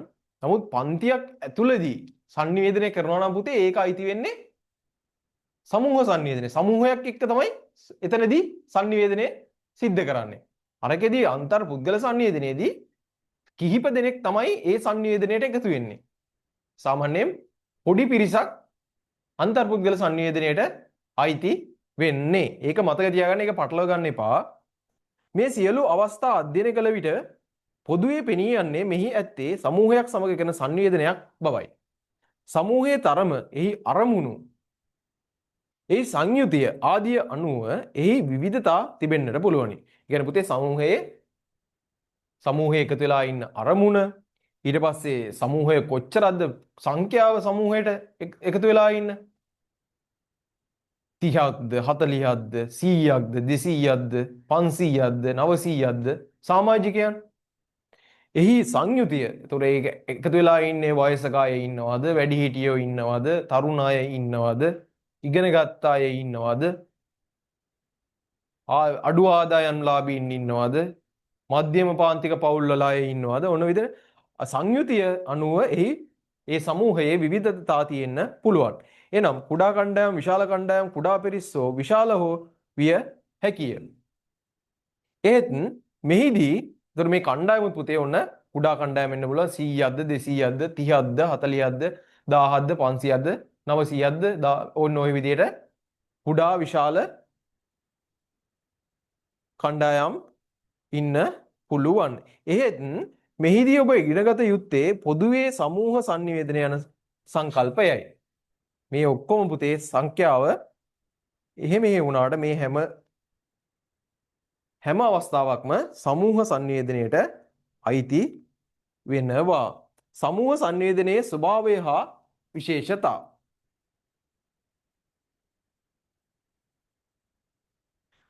සමූහ sannivedanය මානවයා ඈත අතීතයේ සිටම භාවිත කළ ප්‍රබල sannivedana ක්‍රමයකි. විවිධ අදහස් දරන අය වුවද සාමූහිකව පොදු අරමුණකින් කටයුතු කිරීමට සමූහයේ sannivedana ක්‍රම උපකාරී වේ. මෙහි පවතින විශේෂතාවන්ට කරුණු කිහිපයක් යටතේ සාකච්ඡා කළ හැකිය. ඔන්න පුතේ එතකොට සමූහ sannivedana කියලා කියන්නේ අපි සමූහයක් එක්ක පිරිසක් එක්ක සිද්ධ කරන sannivedanය. මේ පිරිසට සමාජිකයන් විවිධාකාර වෙන්න පුළුවන්. මේ කුඩා කණ්ඩායමක් වෙන්න පුළුවන්, විශාල කණ්ඩායමක් වෙන්න පුළුවන්. එතකොට මේ කණ්ඩායමට අරමුණු තියෙනවා. විවිධ අරමුණු පෙරදැරි කරගෙන තමයි මේ සමූහයන් එකට එකතු වෙන්නේ. ඒතර මේකට නායකත්වය ලබා දෙන්න පුද්ගලයෙක් ඉන්නවා. එතකොට මේකෙදි කියනවා බලමුකෝ සමූහ sannivedana ස්වභාවය හා එහි විශේෂතා අනුව මේ පවතින විශේෂතාවන් කරුණු කිහිපයක් යටතේ සාකච්ඡා කළ හැකිය. බලමු. මොනවද සමූහ sannivedana විශේෂතා කියලා? sannivedakaya අයෙක් වන අතර ග්‍රාහකයන් සමූහයක් වන නිසා ඔවුන් විවිධ වන්නට පුළුවන්. එතකොට පුතේ sannivedakaya කියලා කියන්නේ එක අයෙක් වෙනවා. ග්‍රාහකයන් සමූහයක් නිසා ඔවුන් ග්‍රාහක සමූහය වෙනස් වෙන්න පුළුවනි. හොඳ නායකයෙක් ඉන්නවා. ඔහු තමයි මේ සමූහය හසුරුවන්නේ. ඒතර මේ සමූහය විවිධ වෙන්නට පුළුවන්. විවිධ වයස් මට්ටම් වල අය ඉන්න පුළුවන්. විවිධ අධ්‍යාපනික මට්ටම් වල අය ඉන්න පුළුවන්. ඔන්න ඔය විදිහට ග්‍රාහකයන් වෙනස් වෙන්න පුළුවන්. sannivedakaya හා ග්‍රාහකයන් අතර සම්බන්ධතාවයේ යම් ප්‍රමාණයක දුරස්ථභාවයක් ගනී. සමූහයේ ප්‍රමාණය වැඩි වෙන විට එම දුරස්ථභාවයද වැඩි වේ. එහි සමීපස්ථභාවයක් ඇති කරගත හැක්කේ සමූහ sannivedana අතර අන්තර් පුද්ගල sannivedanය යොදා ගැනීමෙනි. ඒතර පුතේ සමූහ sannivedana වල උදාහරණයක් තමයි හිතන්නකෝ පන්තියේදී සාකච්ඡා කිරීම. ওই පන්තිය ඇවිල්ලා ගුරුවරයෙක් උගන්වනවා පන්තියට. ඔන්න එතනදී සිද්ධ වෙන්නේ සමූහ sannivedanයක්. නමුත් හිතන්නකෝ ලොකු ඔය නගර සභා ශාලාවට ඇවිල්ලා ඉන්නවා මොකක් හරි ඔය අත්කම් නිර්මාණයන් ගැන කියලා දෙන්න වැඩසටහන් කරන්න නිලධාරියෙක්. මේ නිලධාරියා ඒ ප්‍රදේශයේ ඉන්න පවුල් වලට ප්‍රාදේශීය සභාවත් එක්ක එකතු වෙලා ප්‍රාදේශීය ලේකම් කාර්යාලයත් එක්ක එකතු වෙලා ඒ ප්‍රදේශයේම ඉන්න පුද්ගලයන්ට පවුලකින් එක්කෙනෙකුට එන්න කියලා ඔන්න ලොකු දේශනයක් පවත්වනවා. ඒතර මේ දේශනයේදී මෙතන සිද්ධ වෙන්නේ සමූහ sannivedanය. මේ දේශනයේදී ඔන්න නායකයා වෙන්නේ අර පුද්ගලයා. එතකොට මේ සමූහයක් නිසා ඒ සමූහයේ ඇතුලේ දැන් එක එක ගෙවල් වලින් එන්නේ කිව්වේ. ඔතනදී එක එක වයස් මට්ටමේ අය ඉන්න පුළුවන්. එකිනෙක අධ්‍යාපන මට්ටමේ අය ඉන්න පුළුවන්. එතකොට මේ තේරුම් ගැනීමේ හැකියාවන් ඒ අනුව විවිධ වෙන්න පුළුවන්. එතකොට මේ පිරිස විශාල වුණොත් එහෙම එයාලත් එක්ක සංවේදනය කරන්න ඒ තාක්ෂණික උපකරණ අවශ්‍ය වෙන්නත් පුළුවන්. දැන් උදාහරණයක් විදිහට මයික්‍රොෆෝන්, ප්‍රක්ෂේපණ යන්ත්‍ර, ප්‍රොජෙක්ටර් කියලා කියන්නේ ප්‍රොජෙක්ටර්ස්, ප්‍රක්ෂේපණ යන්ත්‍ර මොන ඔය වගේ දේවල් අවශ්‍ය වෙන්න පුළුවන්. එතකොට මෙහිදී දැන් මේ සමූහයේ ප්‍රමාණය වැඩි වෙනකොට දැන් ඔය හිතන්නකෝ එතන ඒ පිරිස ඇවිල්ලා ඉන්නවා 1000ක් විතර. ඒතර මේ 1000 අතරම සමීපභාවයක් නැහැනේ අර නායකයාත් එක්ක. ගොඩක් වෙලාවට එයාත් එක්ක සමීපභාවය රැක ගන්නවා. ඔය ළඟ ඉන්න කෙනෙක් එක්ක ළඟ ඒ කියන්නේ එයා එහෙම ඇවිද්දොත් ඒ ළඟ ඉන්න කෙනෙක් එක්ක ප්‍රශ්නයක් ඇහුවට පස්සේ දැන් අහනවනේ එහෙම. අර මොටිවේෂන් ස්පීච් වලදී එහෙම මොකක් හරි දෙයක් ළඟට ගිහිල්ලා ওই වගේ දෙයක් කතා කරනකොට ඒ ළඟ එක්කනත් එක්ක කතා බහ කරන්න පුළුවන්. ඔන්න එතකොට ඒ අවස්ථාවේදී පුද්ගලාන්තර සංවේදනය ඔස්සේ අදහස් ලබා ගැනීමට හැකියාවක් තියෙනවා.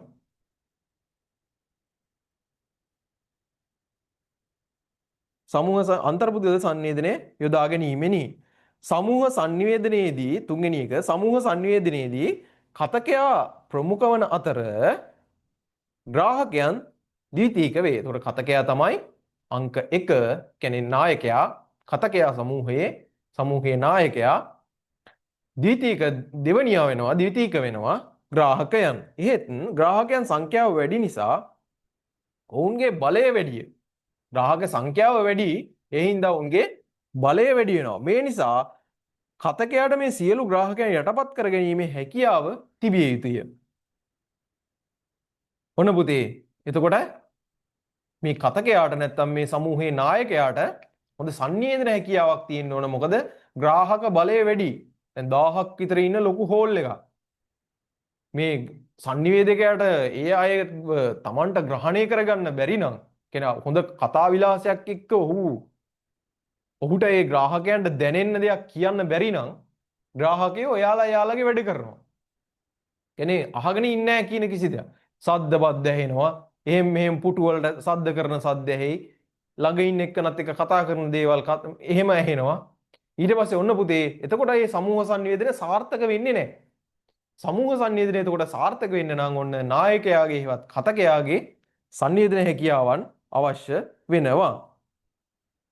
සමූහයේ සිටින සියල්ලන්ට පොදුවනසේ මාධ්‍ය භාවිතා කරන්නට සංවේදකයාට සිදුවේ.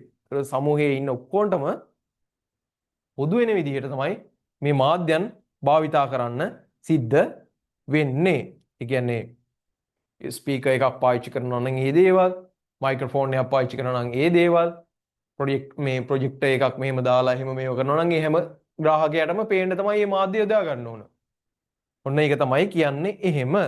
ග්‍රාහකයන් විවිධ අත්දැකීම් සහිත වූ අය වූ විට කතකයා විසින් ඉදිරිපත් කරන සංදේශ විවිධ ආකාරයෙන් අර්ථකථනය කර ගැනීමට යොමු විය හැකිය. දොරපුතේ අපි දන්නේ නැහැනේ. අපි අර ඇවිල්ලා ඉන්න 1000 දෙනාගෙනම අපි දන්නේ නැහැනේ පෞද්ගලිකව. එයාලා කොච්චර ඉගෙනගෙන තියෙනවද? එයාලා මොන මානසිකත්වයේද ඇවිල්ලා මෙතන ඉඳගත්තේ? ඒතර එයාලගේ වයස් මට්ටම් ගැන අපි දන්නේ නැහැ. ඒ නිසා පුතේ අපි මොන දේ කිව්වත් ඒ කියන දේ ගැන කතකයා මොන හරි ඒ සමූහයට කියනකොට ඒ අයට තේරුම් ගැනීම ඔක්කොම එක හා සමාන නෙමෙයි. එක එක පුද්ගලයා මේ දේවල් එක එක විදිහට තමයි යාළගේ අත්දැකීම් වලට අනුව තමයි යාලා තේරුම් ගන්නේ. ග්‍රාහකයන්ගේ හෙවත් සම්මුඛ ශ්‍රාවකයන්ගේ අවධානය යොමු කර ගැනීමට ආකර්ශනීය ලෙස සංවේදනකාරී යෙදෙන්නට කතිකයාට සිදුවේ. පුතේ ඉස්සලත් අපි දැන් මේකෙදි කතා කරා. ඒතර ග්‍රාහකයන්ගේ ආකර්ෂණය දිනා ගන්න කතකයාට ඔහේ නිකන් ඇවිල්ලා මෙහෙම මං කිව්වා ඉතින් මේ ඔව් එහෙම ඒක තමයි වෙන්න ඕනි. ඔන්න ඔහොම නිකන් මෙහෙම කහ මෙහෙම කර ඔන්න ඔහොම කතා කරලා බෑ. එතකොට අන්න ඒකට ප්‍රතිචාර දක්වනවා. ඒ කියන්නේ ඒක අහගෙන ඉන්න බෑනේ. ඔන්න ග්‍රාහක ප්‍රතිචාර දක්වනවා, සද්ද කරනවා, කෑ ගහනවා, හූ කියනවා. එතකොට පුතේ අන්න සමූහ සංවේදනයක් සාර්ථක වෙන්නේ නැහැ. ග්‍රාහකයන්ගේ හෙවත් සම්මුඛ ශ්‍රාවකයන්ගේ අවධානය යොමු කර ගැනීමට ආකර්ෂණීය සංවේදනකාරී යෙදෙන්නට කතිකයාට සිදුවේ. සිදුවේ. සමූහ sannivedanayata දායක වන කතිකයා සමූහයට මනවින් ප්‍රදර්ශනය වන නිසා කතිකයාගේ ඇස් සමදතාවය අවාචික sannivedana විදි හා ශාරීරික ස්වරූප අතිශය වැදගත් වේ. එතකොට පුතේ ඒ කතකයාගේ පෞරුෂය ඇස් සමදතාවයන් ඊට පස්සේ ඔහුගේ මේ අවාචික sannivedana ඉරියව් ඔන්න ඔය දේවල් මේ සමූහ sannivedanයේදී වැදගත් වෙනවා. සමූහය සමග හොඳ sannivedana ගනුදෙනුවක් කිරීමට නම් මහජන ඇමතුම් උපකරණ වැනි තාක්ෂණික මෙවලම් භාවිත කරන්නට කතිකයාට සිදුවේ. ඉස්සෙල්ලා අපි කතා කරේ මේ තාක්ෂණික උපකරණ ස්පීකර්ස් මයික්‍රොෆෝන් ඒකෙත් පුතේ වයර්ලස් මයික්‍රොෆෝන් වෙන්න පුළුවන්.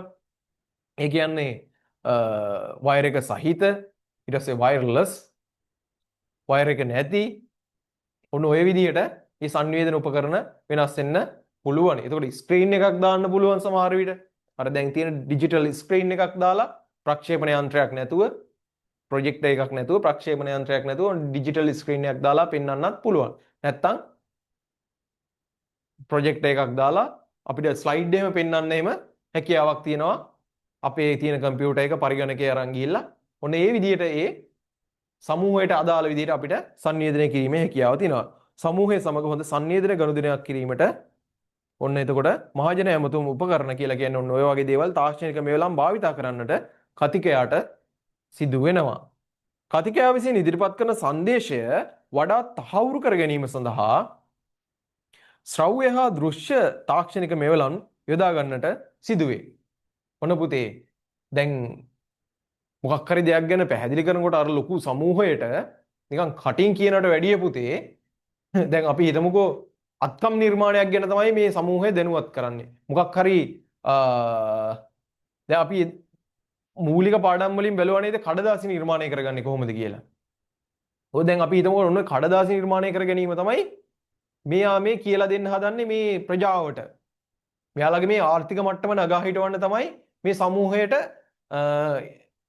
ඒ ප්‍රදේශයේ ඉන්න නගර සභාව හරි ඊට පස්සේ ප්‍රාදේශීය සභාව හරි එකතු වෙලා තමයි මේ සමූහය ඔක්කොම ගෙවල් වලින් කවුරු කෙනෙක් ගෙන්නලා කියන්නේ එක අයෙක් පවුලෙන් එක අයෙක් සහභාගී වෙන්න කියලා දැන් මේ දේශනේ මේ සමූහයේ පවත්වාගෙන යන්නේ. ඒතර පුතේ ඔය කඩදාසි නිෂ්පාදනය කර ගැනීමේ අදහස අපි කටින් කියලා වැඩක් නැහැනේ.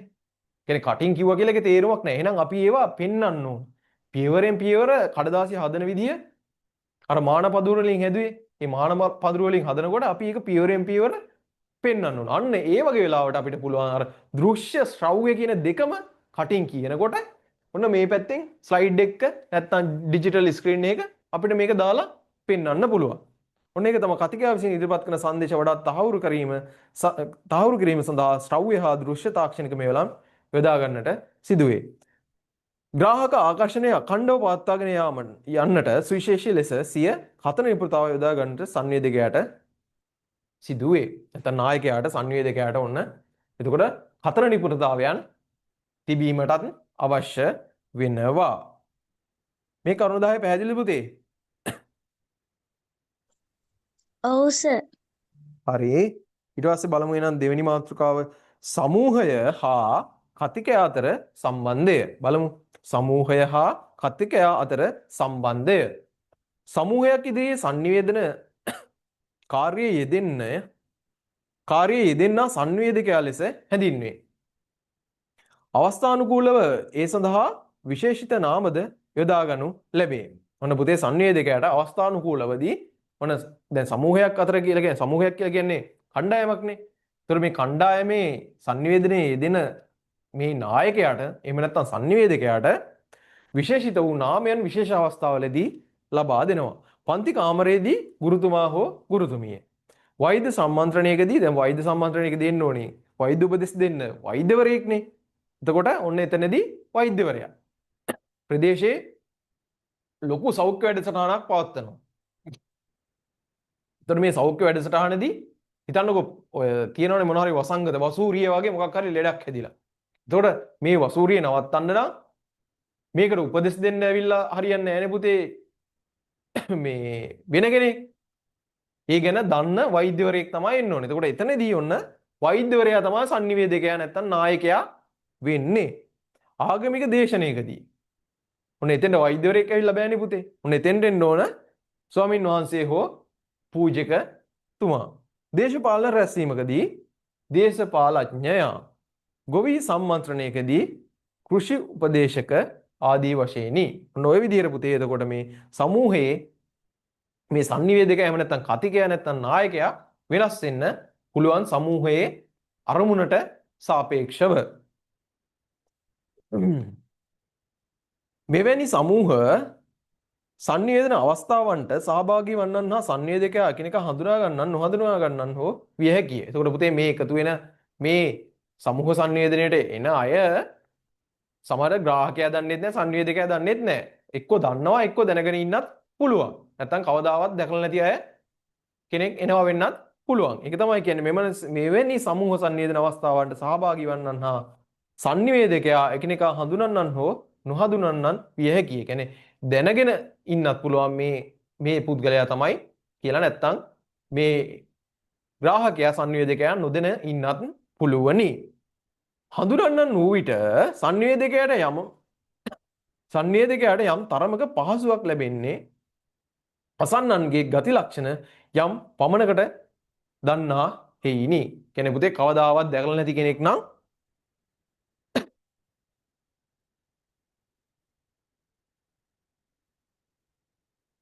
කවදාවත් දැකලා නැති කෙනෙක් නම් පුතේ පොඩ්ඩක් හුරු නෑනේ. නිකන් අහගෙන ඉන්නකොට නිකන් බෑ වගේ හිතෙනවා. කම්මැලිකමක් එහෙම දෙයක් හිතෙනවා. හැබැයි අපි දන්න කෙනෙක් නම් මොන අපි හින ආසයි. කියන්නේ අපි මෙයා දන්නව කලින් ඉඳලා. එතකොට ඔන්න හරි ආසයි. දැන් හිතන්නකො මොකක් හරි ඔය දේශනයකට හරි ඔය හිතමුකෝ දැන් මහජන ලොකු මේ රැලියකට කියලා මහජන රැලියකට කියලා කියන්නේ දේශපාලන රැලියකට. දැන් දේශපාලන රැලියකට ප්‍රවර්ධනය කරනවානේ. දේශපාලන රැලියේදී ප්‍රවර්ධනයක් තමයි කරන්නේ. එහෙම නැත්නම් පෙළඹවීමක්, දැන්වීමක් දාන විදිය ඒ විදිහට තමයි සිද්ධ කරන්නේ ඔය දේශපාලන රැස්වීම. ඒතර ඔය රැස්වීමට ගෙනල්ලා ඉන්නවා පුතේ අපි දන්න නළුවෙක් එහෙම නැත්නම් නිලියක් නළුවෙක් හරි නිලියක් හරි. ඒතර පුතේ අර අපි ගොඩක් ආසා අපි අර දන්න නළුවගේ හරි නිලියගේ හරි එයාගේ කතාව අහන්නනේ.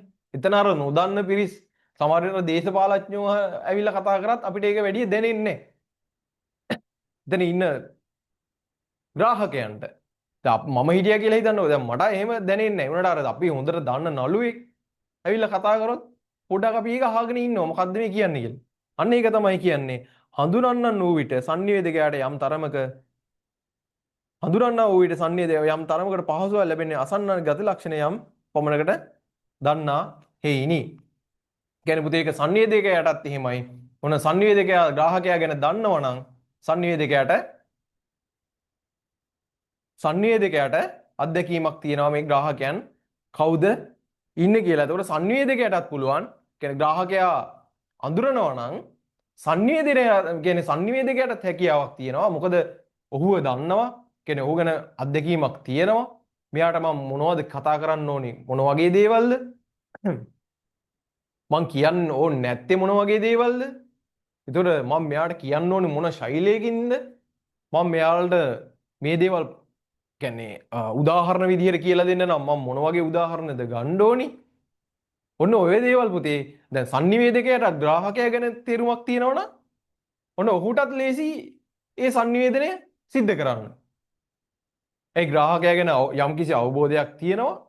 එතකොට ඔන්න sannivedakaya ඒ ග්‍රාහකයාව අඳුරගෙන යම්කිසි සාමාන්‍ය මට්ටමකට හරි ඔන්න ඔහුට ගැලපෙන්න තමන්ගේ sannivedanaya සිද්ධ කරන්න හැකියාවක් තියෙනවා.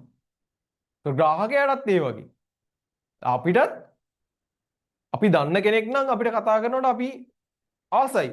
ඔය ප්‍රසිද්ධ චරිතයක් වගේ නම් අපි ඔන්න අහගෙන ඉන්න ඒ දේවල් අහගෙන ඉන්න කැමතියි. ඔන්න ඒ වගේ පුතේ sannivedakaya කෙනෙක් හඳුනන්න ඕන හඳුනන්න විය හැකිය. හඳුනන්න ඕනේ sannivedakayට යම් තරමකට පහසුවක් ලැබෙන්නේ අසන්නන්ගේ ගති ලක්ෂණ යම් පමණක් දන්නා හේයිනි. නොහඳුනන්නන් වූ විට sannivedakayට අභියෝගයට මුහුණ දෙන්නේ අසන්නන්ගේ ගති ලක්ෂණ එකවර හඳුනාගත නොහැකි නිසායි. ඔන්න පුතේ එතකොට ඔය දෙවිදිහට මේ වෙනවා සංනිවේදකයාට පහසුවක් වෙනවා. මොකද කතා මෙතන සමූහේ නායකයා වෙන්නේ සංනිවේදකයානේ. සමූහයේ නායකයා වෙන්නේ සංනිවේදකයා. ඒතකොට සමූහයේ නායකයා, මේ සංනිවේදකයා ග්‍රාහකයන් ගැන තරමක අවබෝධයක් තියෙනවා නම් මේ ග්‍රාහකයෝ ගැන, ඒ කියන්නේ ග්‍රාහකයන්ට දෙන පණිවිඩය ඔහුට සාර්ථකව ලබා දෙන්න පුළුවන්. හැබැයි අවබෝධයක් නැත්නම් ඔන්න එතනදී ටිකක් ප්‍රශ්න ඇති වෙන්න පුළුවන්. ඒ කියන්නේ ඒක සාර්ථකවම सिद्ध කරන්න හැකියාවක් නොලැබෙන්න පුළුවන්.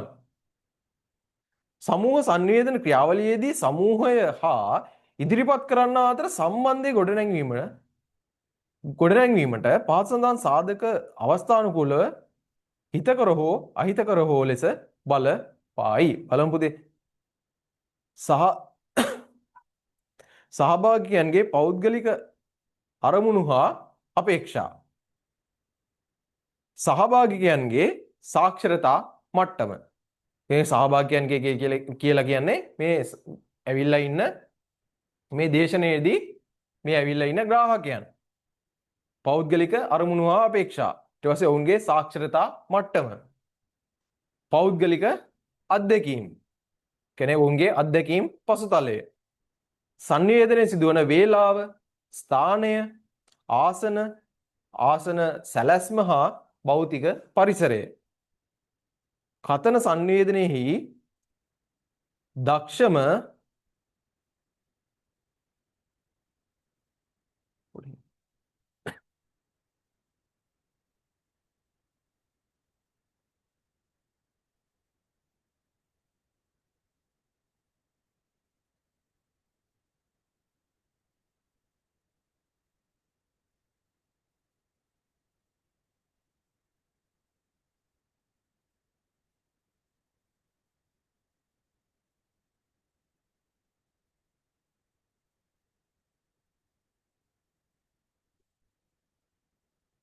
හරි පුතේ බලන්න. එතකොට කතකයාගේ කතන සංවේදනයේ දක්ෂකම. කතිකයා අදාළ කාරණය සම්බන්ධයෙන් ඉදිරිපත් කරන කරුණු. කතිකයාගේ ඉදිරිපත් කිරීමේ විලාසය. කතිකයා යොදා ගන්නා මාධ්‍ය උපකරණ. කතිකයාට වෙන් කර ඇති කාලය. සහභාගිකයන්ට ප්‍රතිචාර දක්වීමට ලබා දෙන අවස්ථා. බලන්න පුතේ මේ 10. එතකොට මේවා සමූහය හා ඉදිරිපත් කරන්නාට, කියන්නේ ග්‍රාහකයෝ සංනිවේදකයාට මේ සම්බන්ධතා ගොඩනැගීමට මේ සාධක හිතකර හෝ අහිතකර විදියට බලපාන්න පුළුවනි. මේ කියන්නේ මෙයාලගේ මේ පෞද්ගලික අරමුණු හා අපේක්ෂාවන් සහභාගී වෙන අයගේ සාක්ෂරතා මට්ටම, ඒ කියන්නේ එයාලට යමක් තේරුම් ගැනීමේ හැකියාව, කියවීමට හා ලියවීමට ඇති හැකියාව, තේරුම් ගැනීමට ඇති හැකියාව, ඊට පස්සේ ඔවුන්ගේ අත්දැකීම් පසුතලය, ඊට පස්සේ සංවේදනයේ සිදුවන වේලාව, උදේ වේලාවකද, හවස් වරුවේද, නැත්නම් රාත්‍රී වේලාවකද, ඔන්න ඔය විදිහට. ඊට පස්සේ ස්ථානය, කොයි ස්ථානයකදී සිද්ධ වෙන්නේ මේ දේශනය, මේ සමූහ සංවේදනය. ඊට පස්සේ ආසන පනවලා තියෙන විදිහ, එතකොට භෞතික පරිසරය හදලා තියෙන විදිහ, ඒ පරිසරය කොහොමද නිර්මාණය වෙලා තියෙන්නේ, පිටත ශබ්ද එළියට ඇහෙනවද, ඇතුළේ ඒවා එළියට ඇහෙනවද, එළියේ ඒවා ඇතුළට ඇහෙනවද. එතකොට කතිකයාගේ කතන සංවේදනයේ දක්ෂකම, එතකොට ඔහු කොහොමද සංවේදනයේ යෙදෙන්නේ, ඔහුගේ දක්ෂතාවය, කතිකයා අදාළ කාරණය සම්බන්ධයෙන් ඉදිරිපත් කරන කරුණු, ඔහු හරියට කරුණු ගලපලා ඉදිරිපත් කරනවද, ඒ උදාහරණ දෙන ඒවා හරියට ලබා දෙනවද, ඒ කතිකයාගේ ඒ කතාවේ මුල මැද අග, ඒ කියන්නේ කතාවක් සම්පූර්ණ වෙන්න නම් මුලින් ආරම්භයක් තියෙන්න ඕන. ඊට පස්සේ ඒ කතාව පුතේ මැද හරියේදී මැද හරිය සම්පූර්ණ කරන්න ඕනේ. ඊට පස්සේ ක්‍රමිකව තමයි අවසානයක් තියෙන්නේ. අපි හරියට නිකන් ප්‍රශ්නයකට ලියන්නේ, ප්‍රශ්නයකට උත්තර ලියනකොට ඔන්න ඉස්සලාම ආරම්භයක් ලියනවා, ඊට පස්සේ මැද හරිය ලියා ගන්නවා, අවසානයේදී තමයි ප්‍රශ්නේ ඉවර කරන්නේ. රචනාවක් ලියනකොටත් එහෙමයි, ආරම්භය ගන්නවා, මැද හරිය ලියලා අවසානයේදී ඉවර කරනවා. ඔන්න ඔය විදිහට පුතේ කතිකයාගේ කතන සංවේදනයේ දක්ෂකම මේක අවස්ථාවට අනුකූල අහිතකර හෝ අහිතකර විදිහට බලපාන්න පුළුවනි. ඊට පස්සේ කතිකයා අදාළ කාරණා සම්බන්ධයෙන් ඉදිරිපත් කරන කරුණු. කතිකයාගේ ඉදිරිපත් කිරීමේ විලාසය. කතිකයා යොදා ගන්නා මාධ්‍ය උපකරණ. අපි කියවනේ දැන් මේ මාධ්‍ය උපකරණ එහෙම කතා කරලා තියෙන්නේ. ඊට පස්සේ කතිකයාට වෙන් කර ඇති කාලය.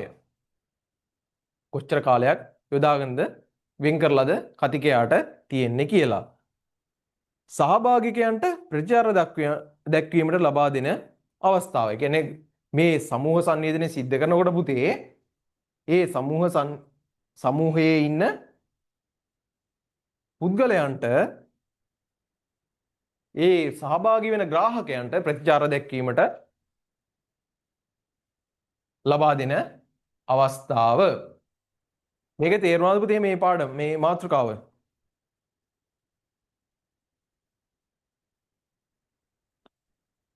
වෙලාව හරි නේද?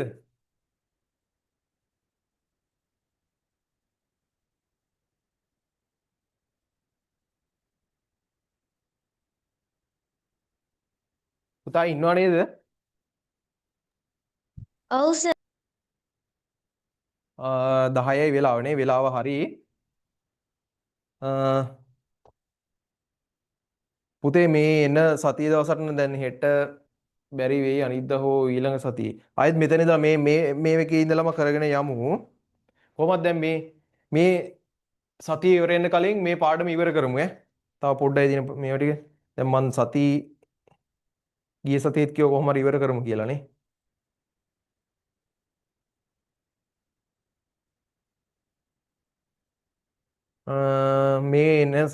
මේ සතියේ දවසක් දාගෙන මේක ඉවර කරමු පුතේ. එතකොට මම ආයෙ මේ එක කියන්නම්.